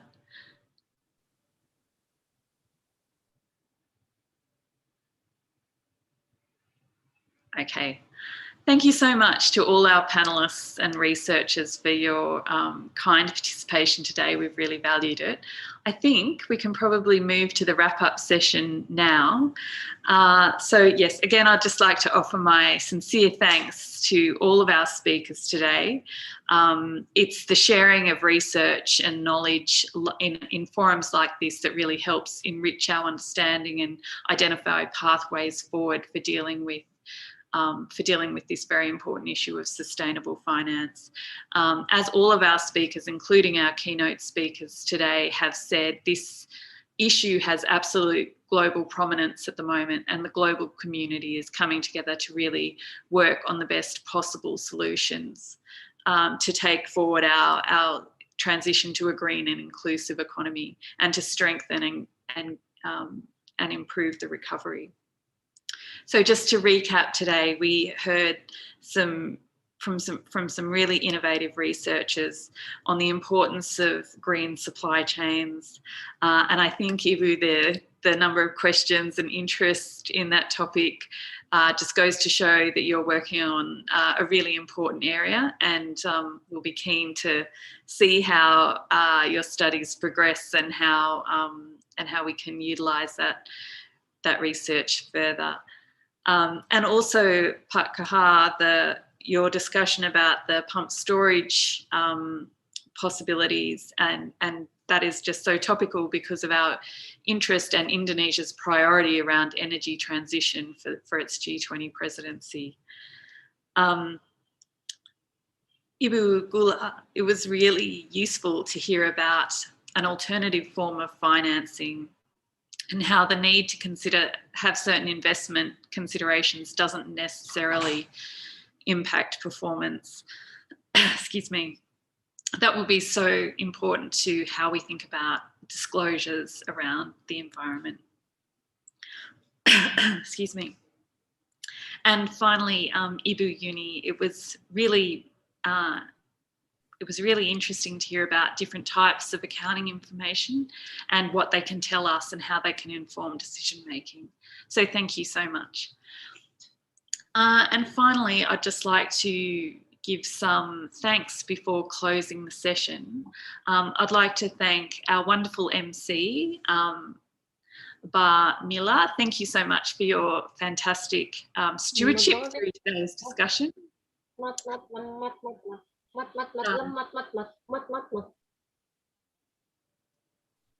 Pak Wempi for his fantastic remarks that really framed our discussions, and the same must be said for our Vice Minister of Finance, Pak Suharto Nazaro. It was also wonderful to hear from Pak Arif, Rector of IPB University, and of course our wonderful panellists and researchers that we've just heard from. And finally, I'd like to acknowledge the significant efforts of Ibu Siska and her team from PKRB, as well as the wonderful IPB team whose work on convening this discussion was invaluable to the success of the day. So I think that concludes the session for today, unless Ibu Mila, you have anything else to add? Okay. Thank you, Ms. Christie, to lead the parallel session. It was very insightful discussion. I think that's all. Ms. Christie, thank you for your ability to lead the discussion, and it's very insightful. Thank you, Ms. Christie. All right. Then after Ms. Christie closed the parallel session, I would like also to say thank you to all panelists, presenters, and also participants who have actively participated in the parallel session. As the discussion session for all top 4 papers from sustainable finance has ended, I will also close the first day of Towards ASEAN Chairmanship 2023. Thank you to all invitees, presenters, panelists, and participants who have joined today's discussion.